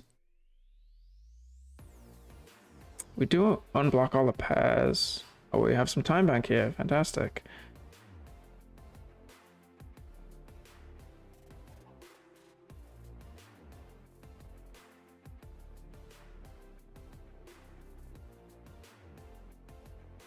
I think we're gonna check.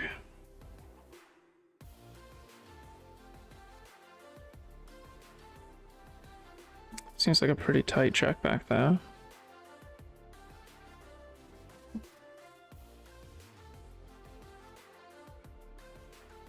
Yeah, I mean this is crazy. What is this? Top pair gut shot.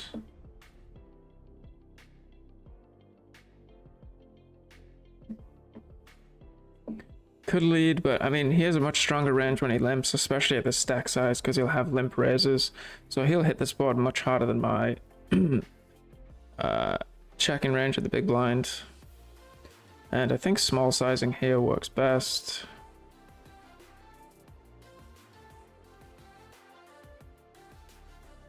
Yeah, I mean, I guess he has 10-10, which isn't great because he's obviously hoping to get called by straights, so I get that, but I mean, to not bet It's pretty tight. I mean, I guess in the prior, like a couple pots ago, I guess I checked the nut stem on the river.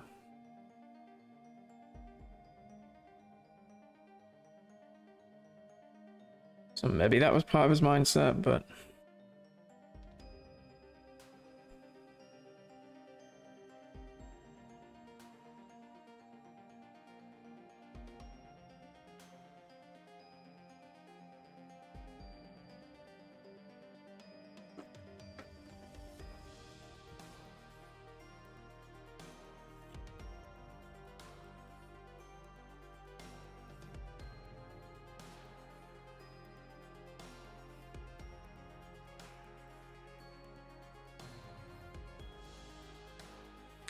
solid flop on the left, one that I'll probably check back.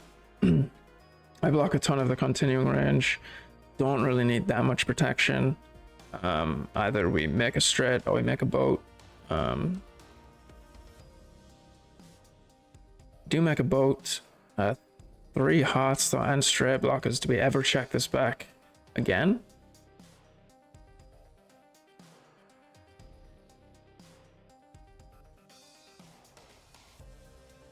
We just murder the entire board.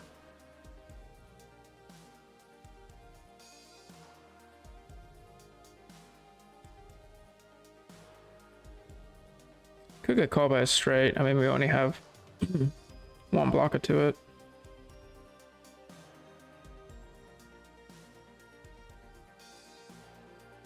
Even a jack might call us, to be honest. No luck, no luck.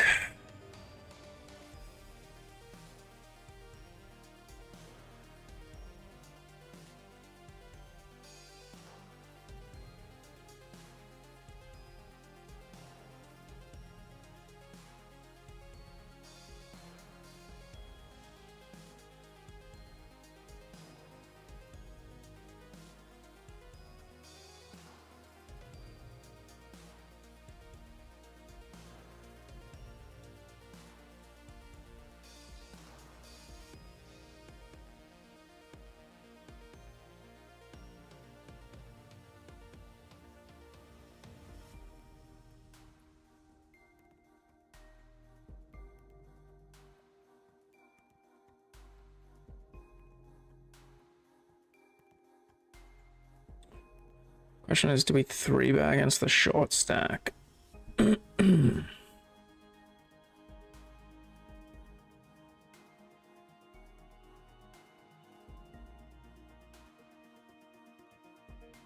Probably should, I guess.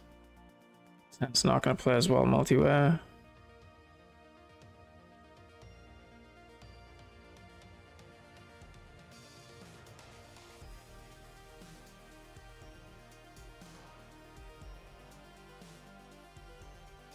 Probably missed a 3-bet here, I feel like. So he raises... Doesn't reopen the action though against this guy, right? He raises 6. This guy's gonna jam for like 4 more. So we can just call. Oh. Okay. So now it's a pretty gross spot. I guess we do fold since it does reopen the action.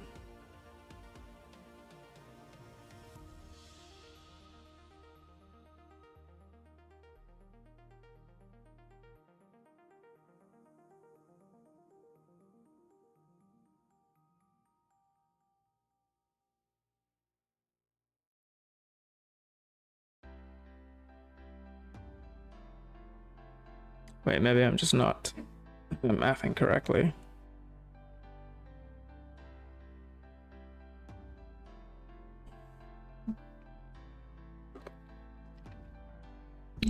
So yeah, a bit of a punt on the left there, not 3-bang. Put ourselves in that gross spot.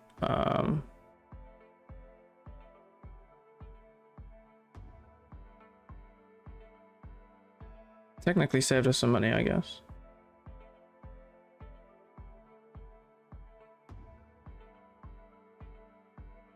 Probably a hand that I'm going to stab here in position for half pot, given that I There's not too many turns we love outside of a queen. But we do have some backdoors that we can barrel. And it's pretty hard to find continues on this board. Outside of king containing hands.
I think this is a bit too high and a bit too connected for us to have leads.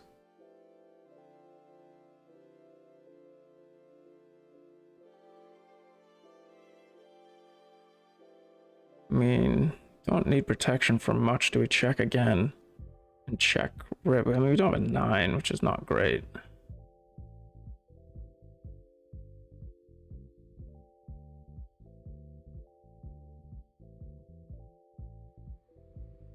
Probably would rip here with a 9, but I think that we just want to check call. And even with the 7 of hearts, I think that we just check and give up.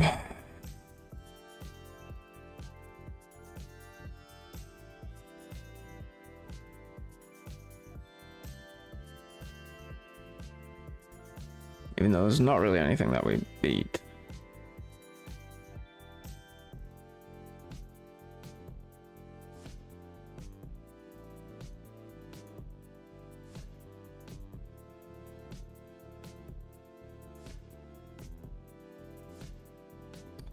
Right, and that is the break. We will be right back.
Right, we are back. We are back.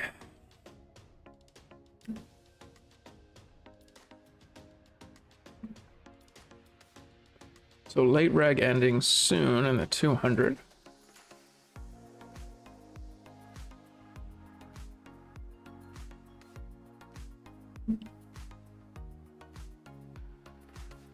And a while to go in the 500.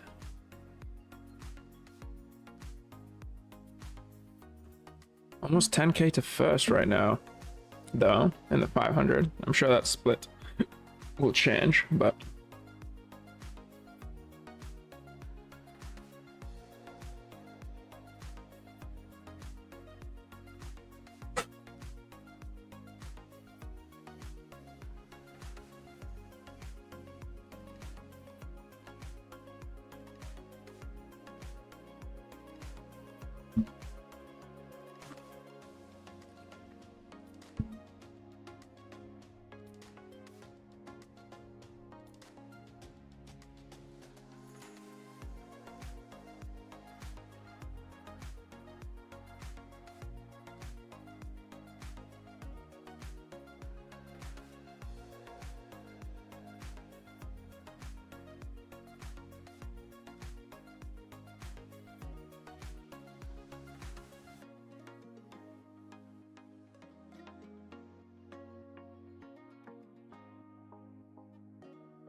we get the blades. Not great blades, but we get them.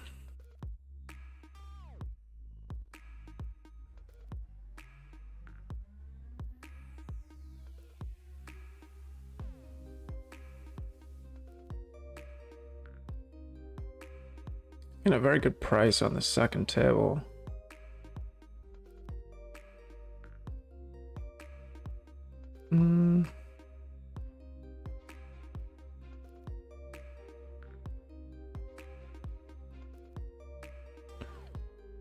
Do we just want to rip?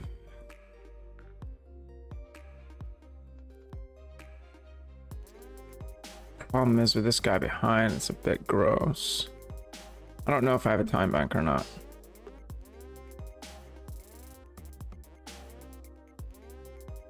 I mean, having the ace of diamonds and ace of spades, I don't think is great, but I guess we can't fold this turn. I mean,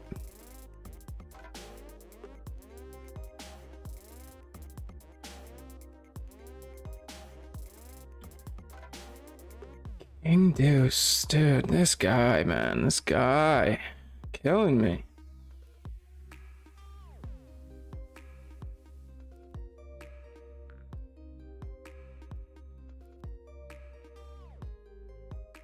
I mean,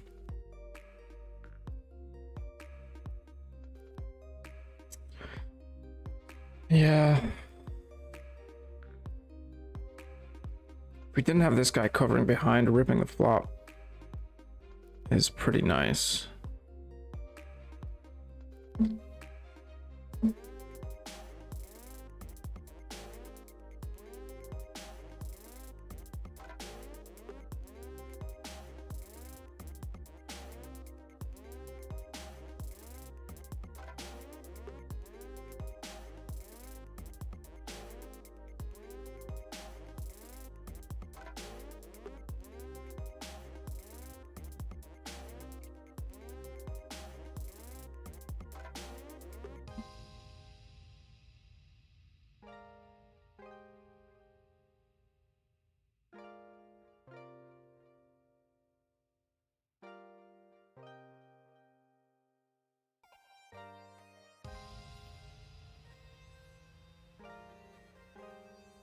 And at the same time, not exactly sure what's going on, if my stream is still connected.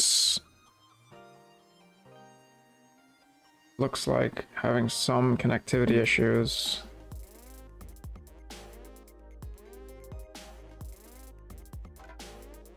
Should hopefully be back.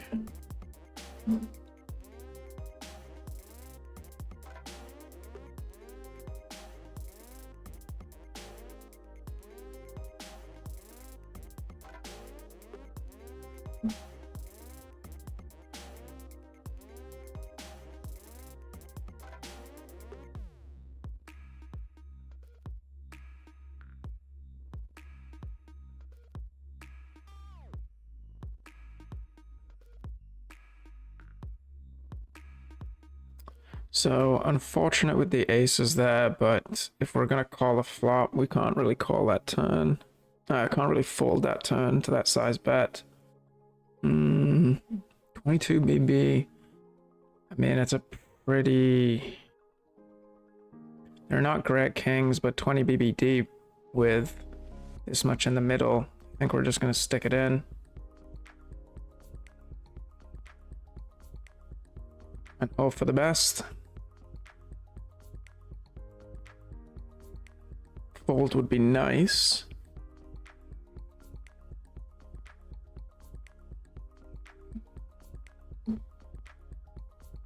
Fold would be nice. Guess not.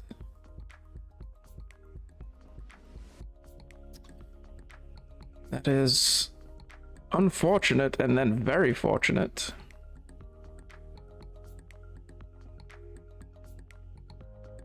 So we like that, we like that.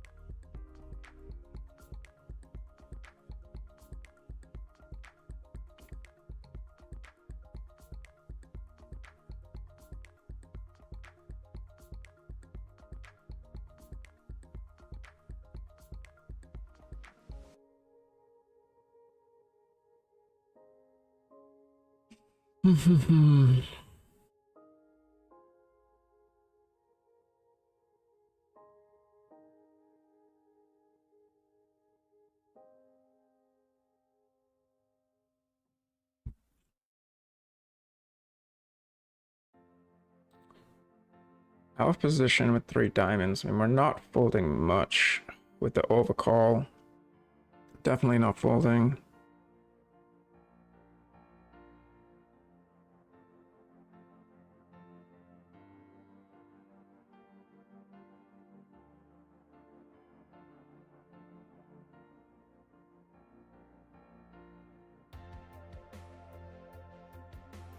And even though we have 2 pair here, I think we just have to fold against shoving ranges. Without any backdoors. Like, we're not even doing that well against, like, Jack-X and some overcards. Never mind Jack-X with a flush draw or wrap type hands.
It's like the chip lead. Is he the chip leader?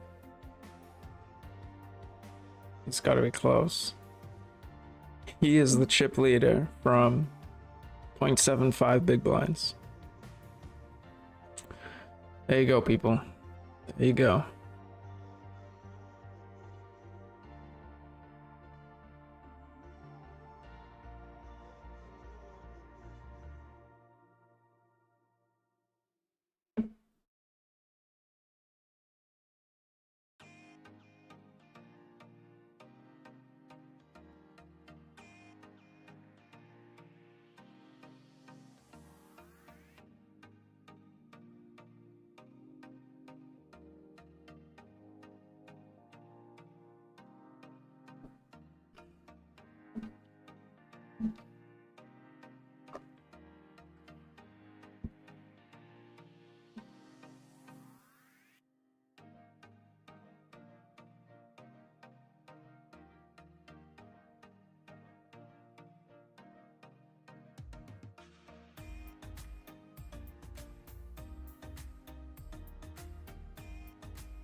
With our club, it's a little bit ambitious.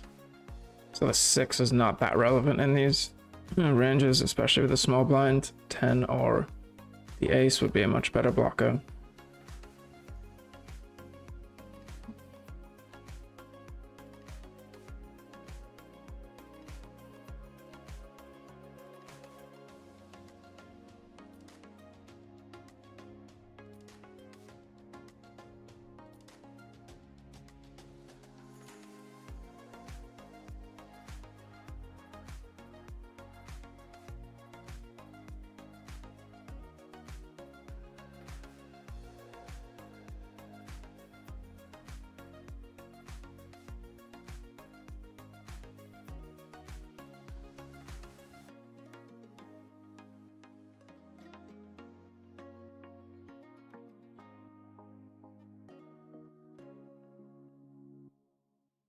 Really want to play pots with this guy, and we do block a lot of the raising 3-bang range, so definitely not a call we should be making, but against the min raise, against we get 3-bet and punished anyway.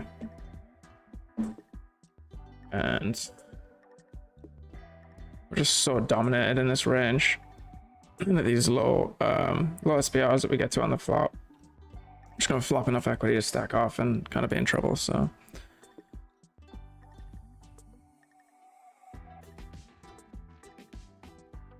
sometimes you just card dead and get to sit here and do nothing.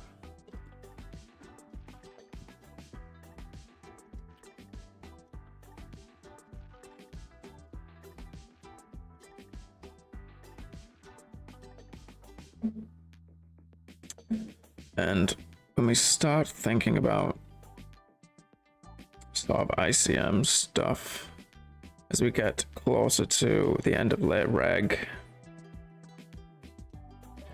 there's a couple players that are pretty short stacked. 4 get paired here. So this is like what it currently looks like. We're sitting here in like 5th. It's kind of middle of the road. I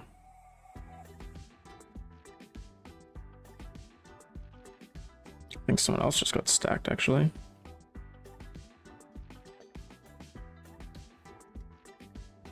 And then cold 4-bet.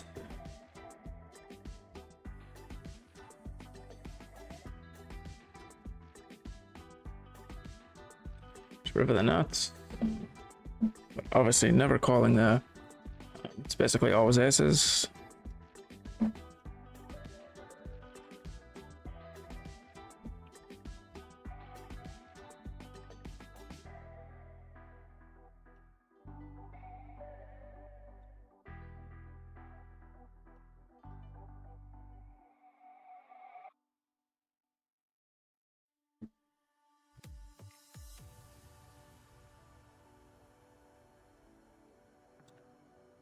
Tempted to bet with the snap jack in the middle here. It's often just a check fold. Obviously have the best overpairs here. Jack X probably not folding at this point. Would like to have 8, 9, or 10. 4 or 5 helps us block the 7 a little bit.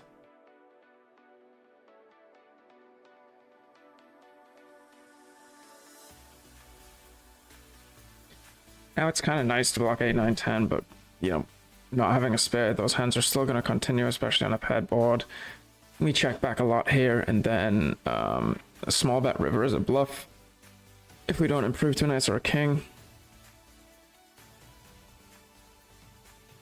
And don't know what we get to fold really at this point. Queens, maybe. I guess that's a decent portion of his range. I think he just has a lot of straights.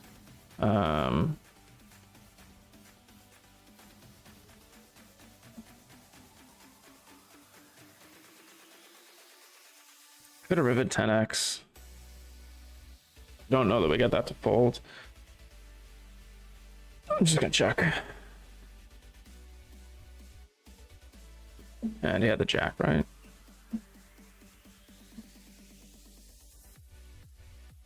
Yeah, I think he just wants to bet this hand. I'm gonna struggle to find bluffs. I'm still gonna have, you know, he unblocks aces and kings.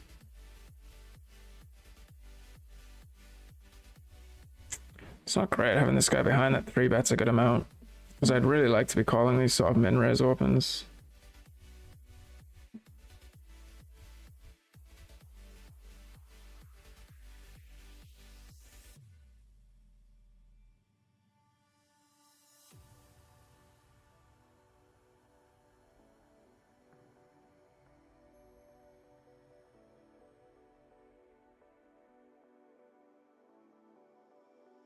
I think stacking a multitude of blockers here. Betting makes the most sense.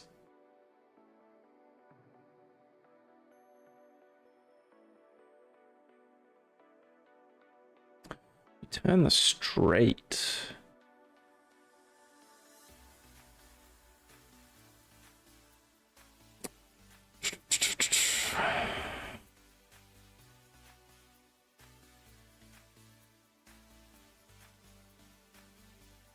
I think check calling. Without the ace of hearts, I might be more inclined to bet.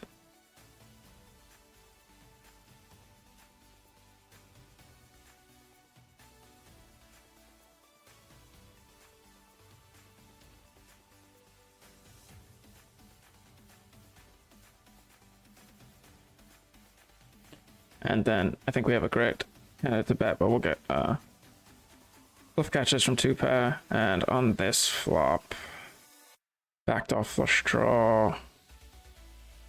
Just hits his range so well. Pot thighs bet.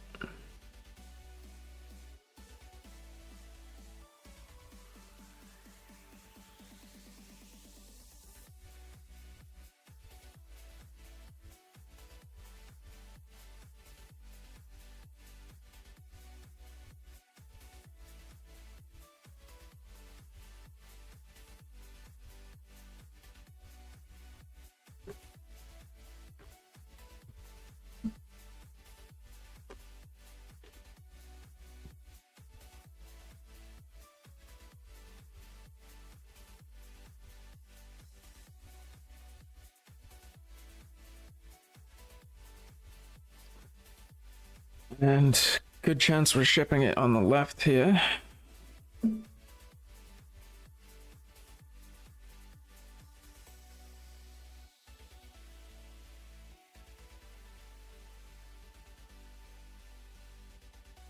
A flat would be nice.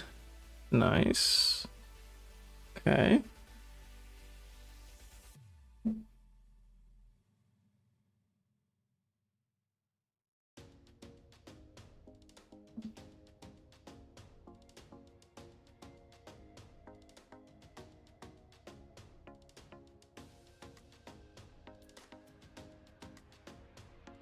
Oh my god.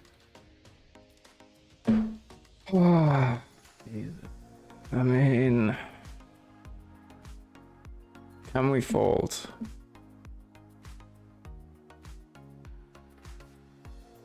Can we fold? Like, how are we doing against pair flush draws? Pair and flush draws terribly.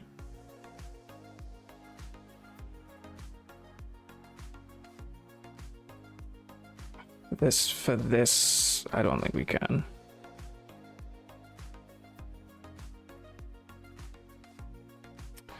And we are out.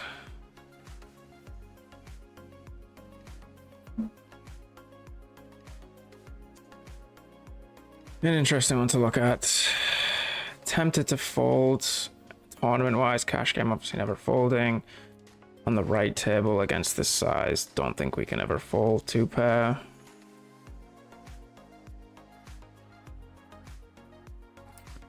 We're not going to rebuy this late.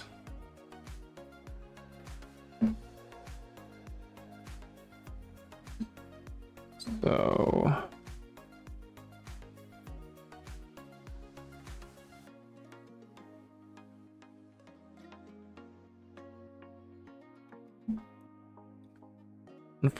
unfortunate guy. We should have known. We should have known not to tangle with that guy. He's running pretty hot.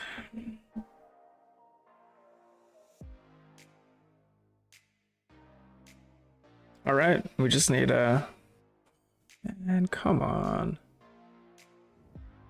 I guess we have to call here. Connectivity both ends, pocket pair, not flush draw.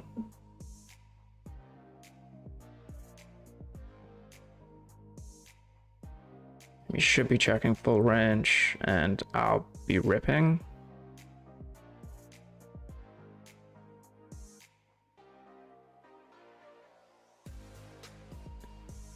Do we ever want to... I guess we want to use a small sizing a good amount here. I'm just going to go half pot and then have to call it off. We'll go a little larger and just so he knows I'm not folding.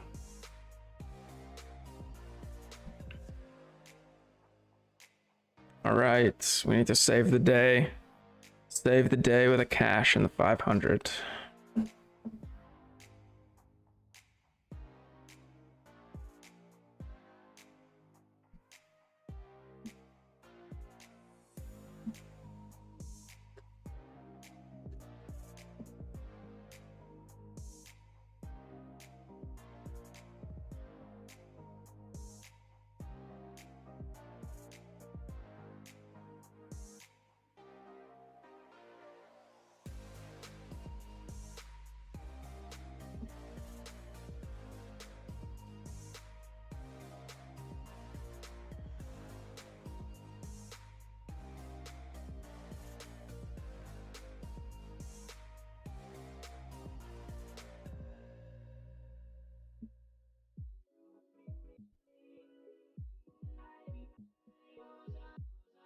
We're not calling this one though. This one's a little worse.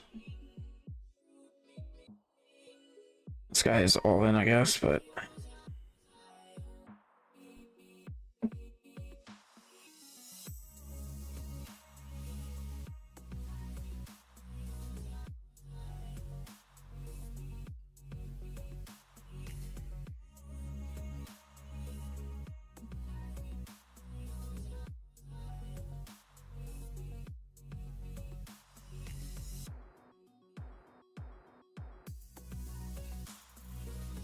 tanking with the one big blind left.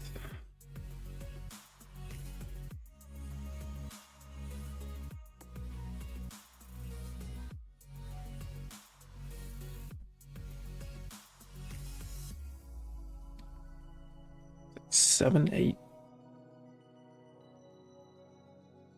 7, 8, 10 jack rainbow.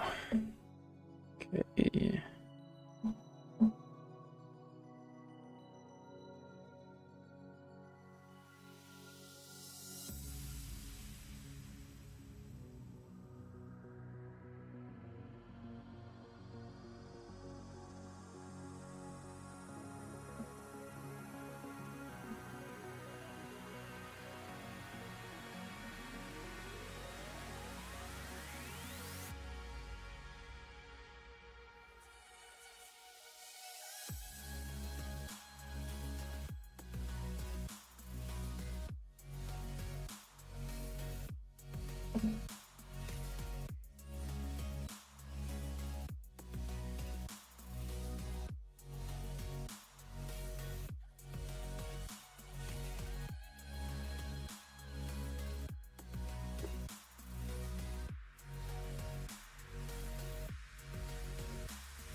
Under the gun pot open.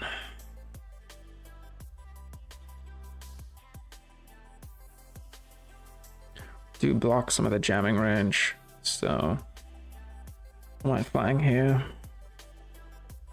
I have a lot more cold calls in a reg-free environment. So obviously smashes our range and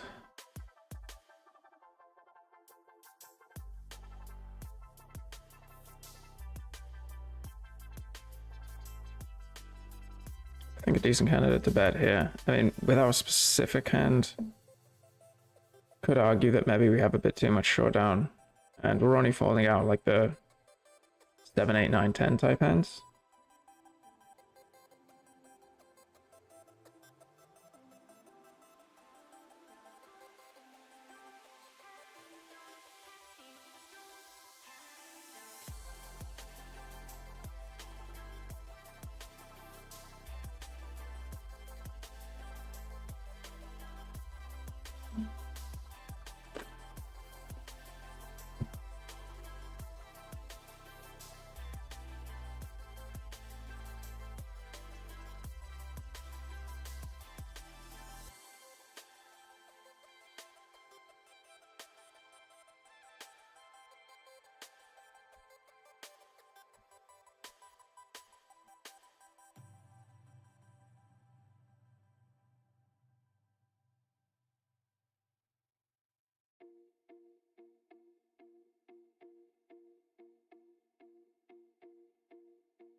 Right now, it looks like we have 17 entries, so 8.5k, I guess, and it's 15k guaranteed. So chance of an overlay here, which would be nice.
We got a call here. I'm tempted to squeeze call. These kings, the button open range is going to be pretty wide. Just res fold. Prefer more than flatting with these kings.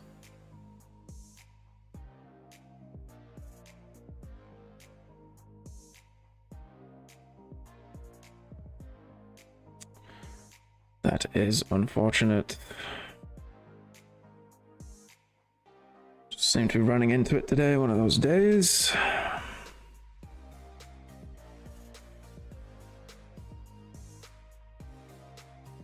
mean, the point of that, I mean, I've discussed this multiple times, is that that's just like, there's like no bluffing range there really. Like, we're not up against ace jack 10-8, something like that.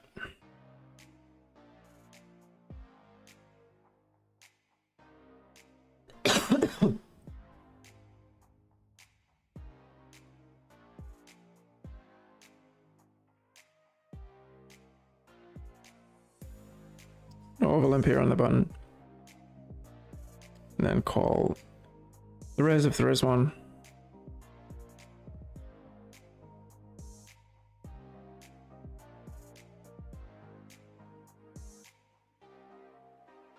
And we'll probably stab this because we can bet call. We block a lot of the continuing range, having a 3 in terms of the limping range is like 3-4, and obviously the best 2 pairs.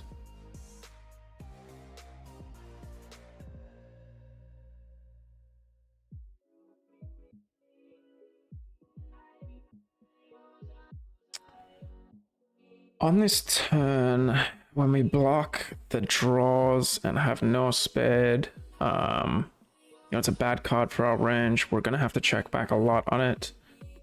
So I like the check back here. It does mean that if we get checked to, we'll have a pot sizing, and the question is, do we want to raise? And I think we do after he check calls the flop.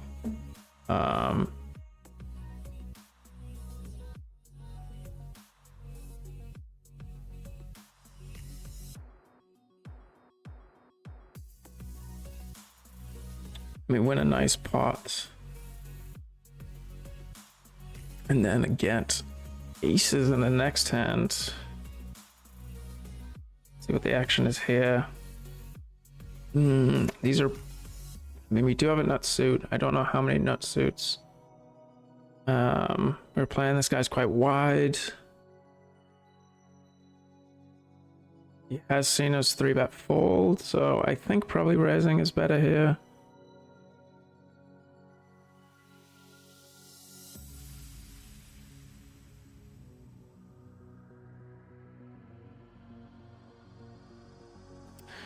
And with our particular hand, with a 9, I'm gonna bet here with the backdoor flush draw. We will get check ripped, but we're not really giving up much equity. And this plays very hard if we just check back. Yeah.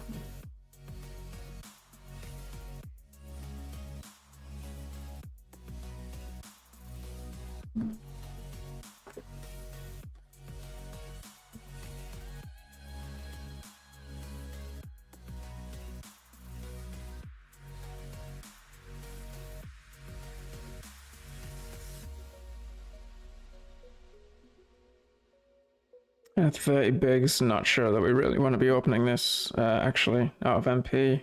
But this guy's in the blinds and seems to be very spicy, very active. None draws all around. I think checking back is pretty standard.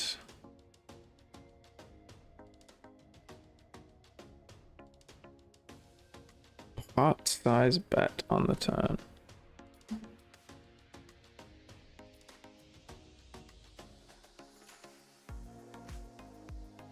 He never has a boat, but he does have 7x a lot.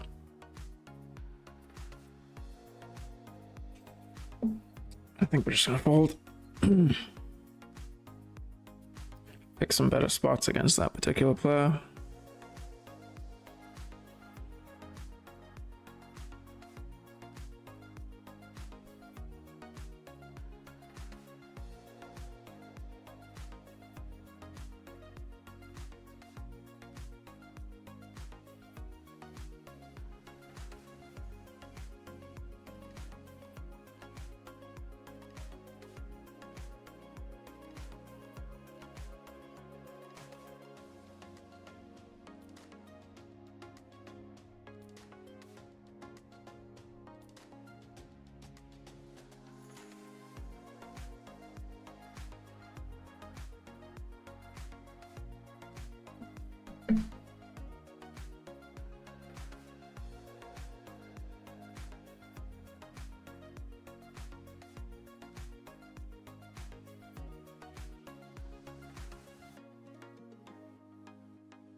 I don't know if it's me, just because being relatively card dead in these tournaments, but the action just seems very, very slow.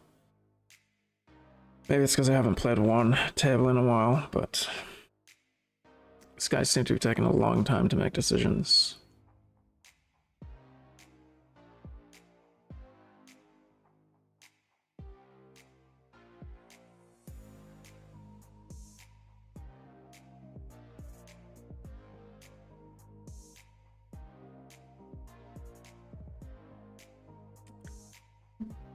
I mean, I guess this structure gets pretty short pretty quick. I mean, chip lead is like 65 bigs right now.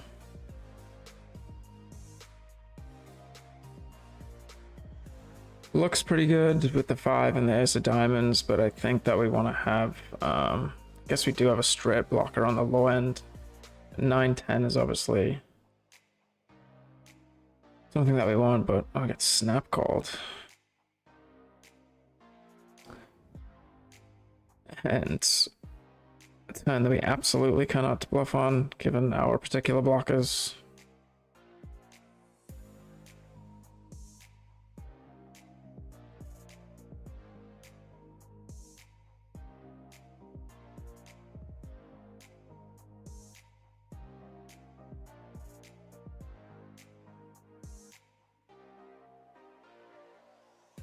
Pot size open under the gun.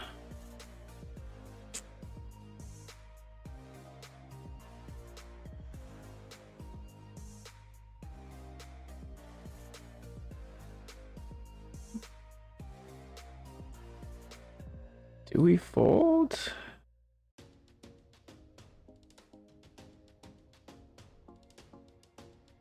Against a smaller size, I'm definitely calling.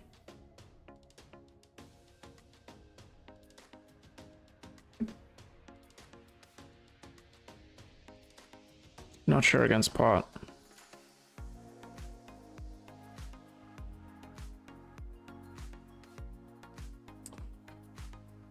Do we ever want to check jam this turn?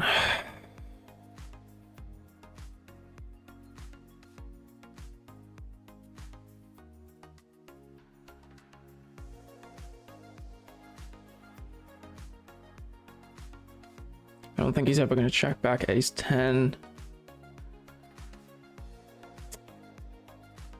Obviously no 4-5. I think we have a pretty good bluff catcher. I don't think he's going to bluff though. Could have maybe blocked there.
Man.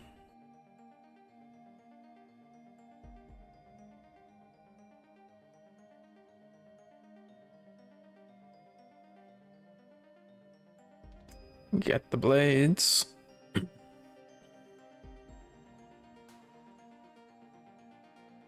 Tempted to actually limp, to be honest. We are a bit late position. I think over limping here is actually not too bad.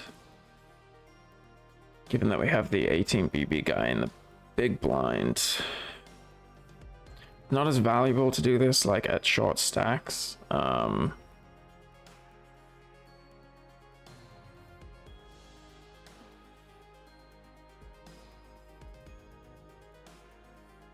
It is unfortunate.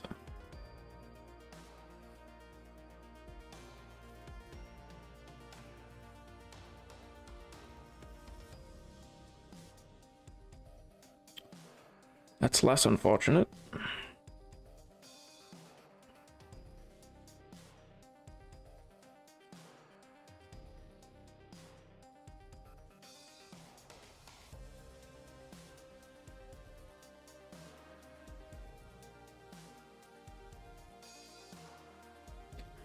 Do you ever want to check back? Blocking kind of a ton of continues.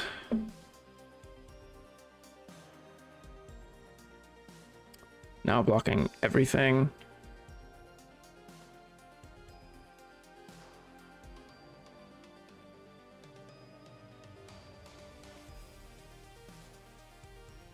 Just really need like pocket sevens, I guess.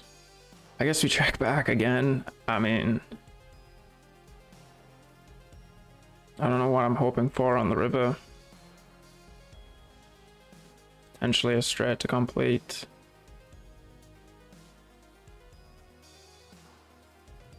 No action with the absolute nizzles.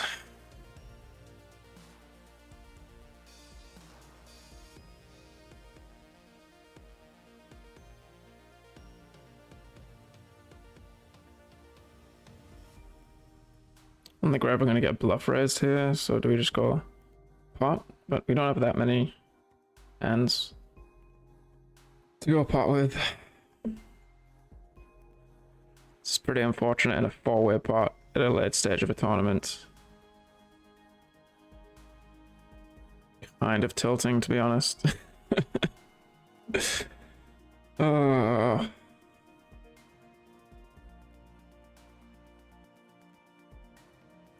We won the pot. We won the pot.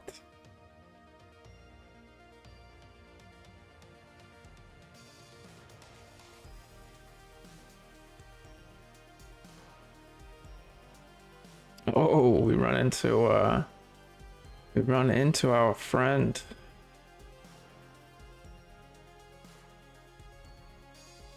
Who stacked us in the 200.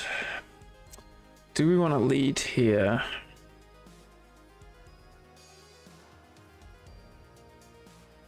A lot of blockers to continuing ranges. But then I guess we have to call a check raise, which is not great because we have the backdoor flush draw. I just think there's so many random overcards that we can fold out in a four-way pot.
I don't know if this is really a great hand to continue with. Against a pot size bet. I think we're out.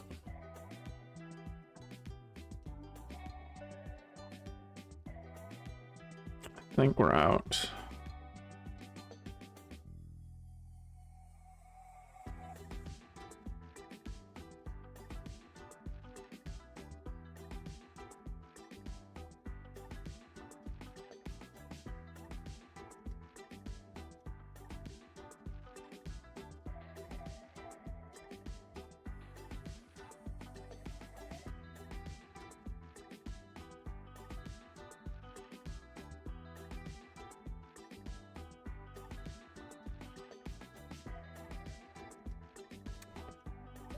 Do we want to ISO with this hand?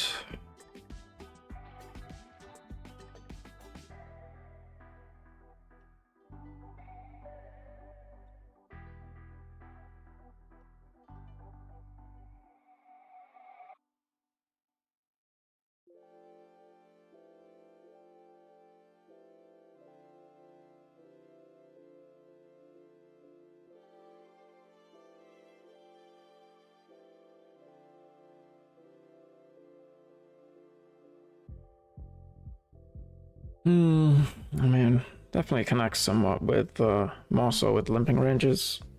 Snap check from the big blind, though.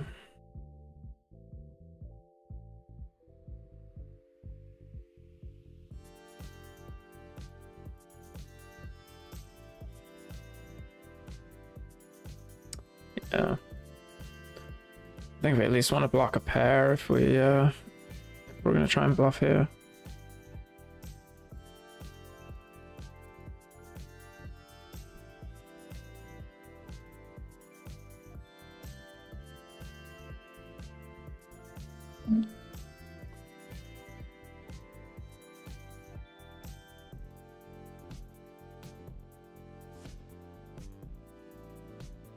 So I'm getting pretty short now, especially with almost a one big blind ante.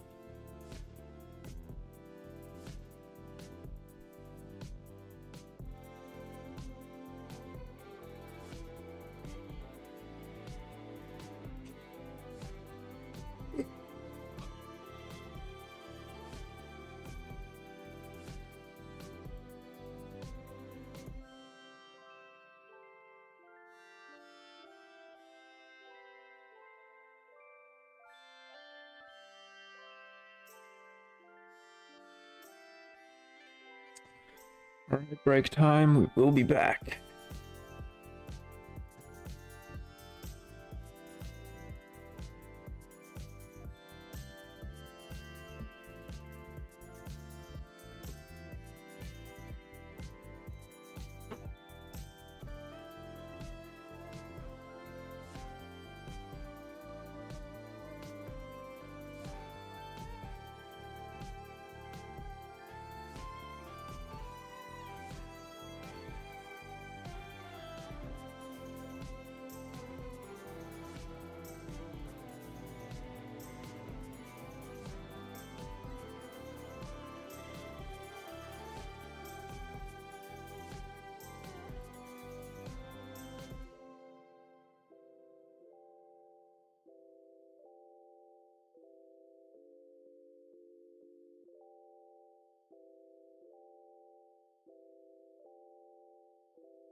Timing back in the mix.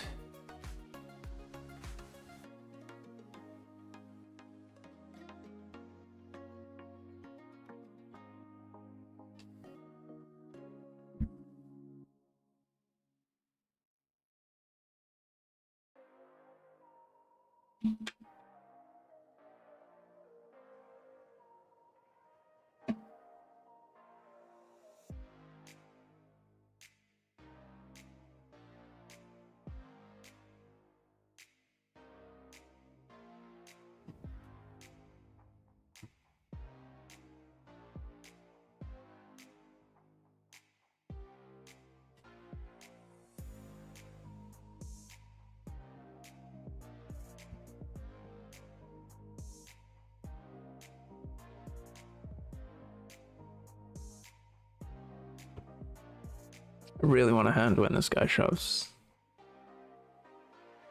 7583 is not it.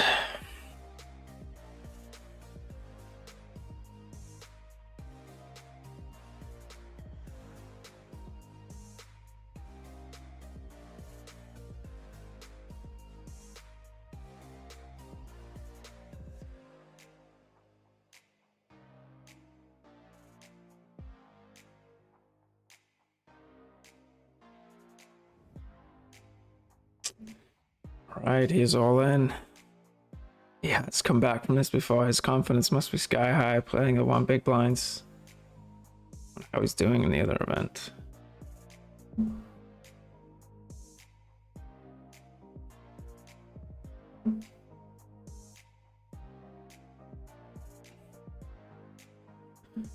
He's chip leader in the other event by 3x.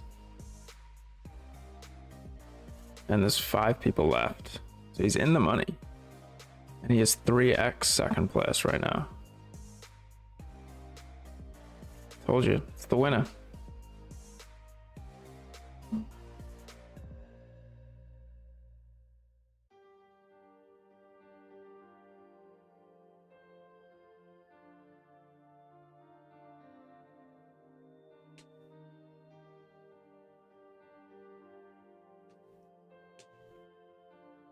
Can't be looking great.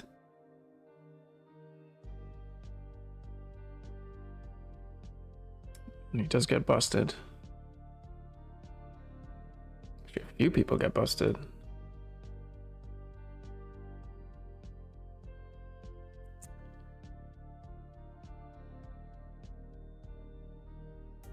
Without a suit, I think we can 3-bet here, but I think we just want a flat.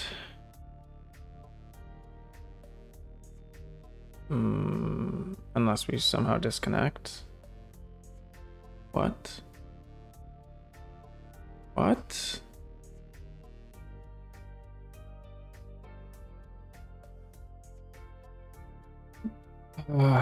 Come on, man.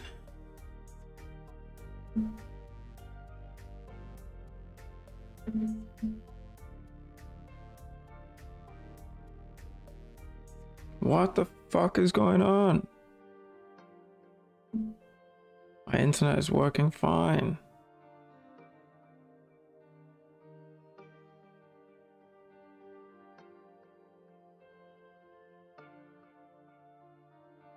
What the fuck?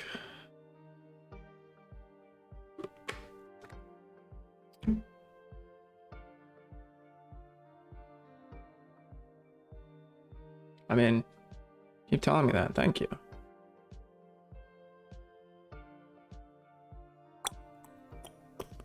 No backdoors or pairs. I don't think we want to check rip.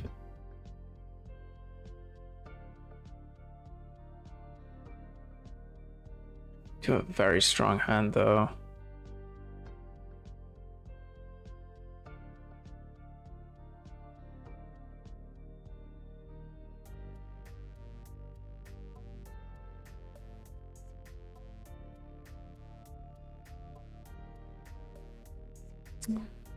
Alright, all in it is.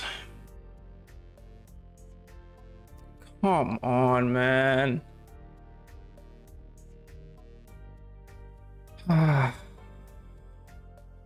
Alright.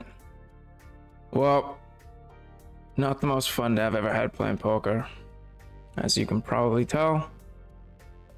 Not really running too hot today, but is what it is. It happens, especially in tournament life.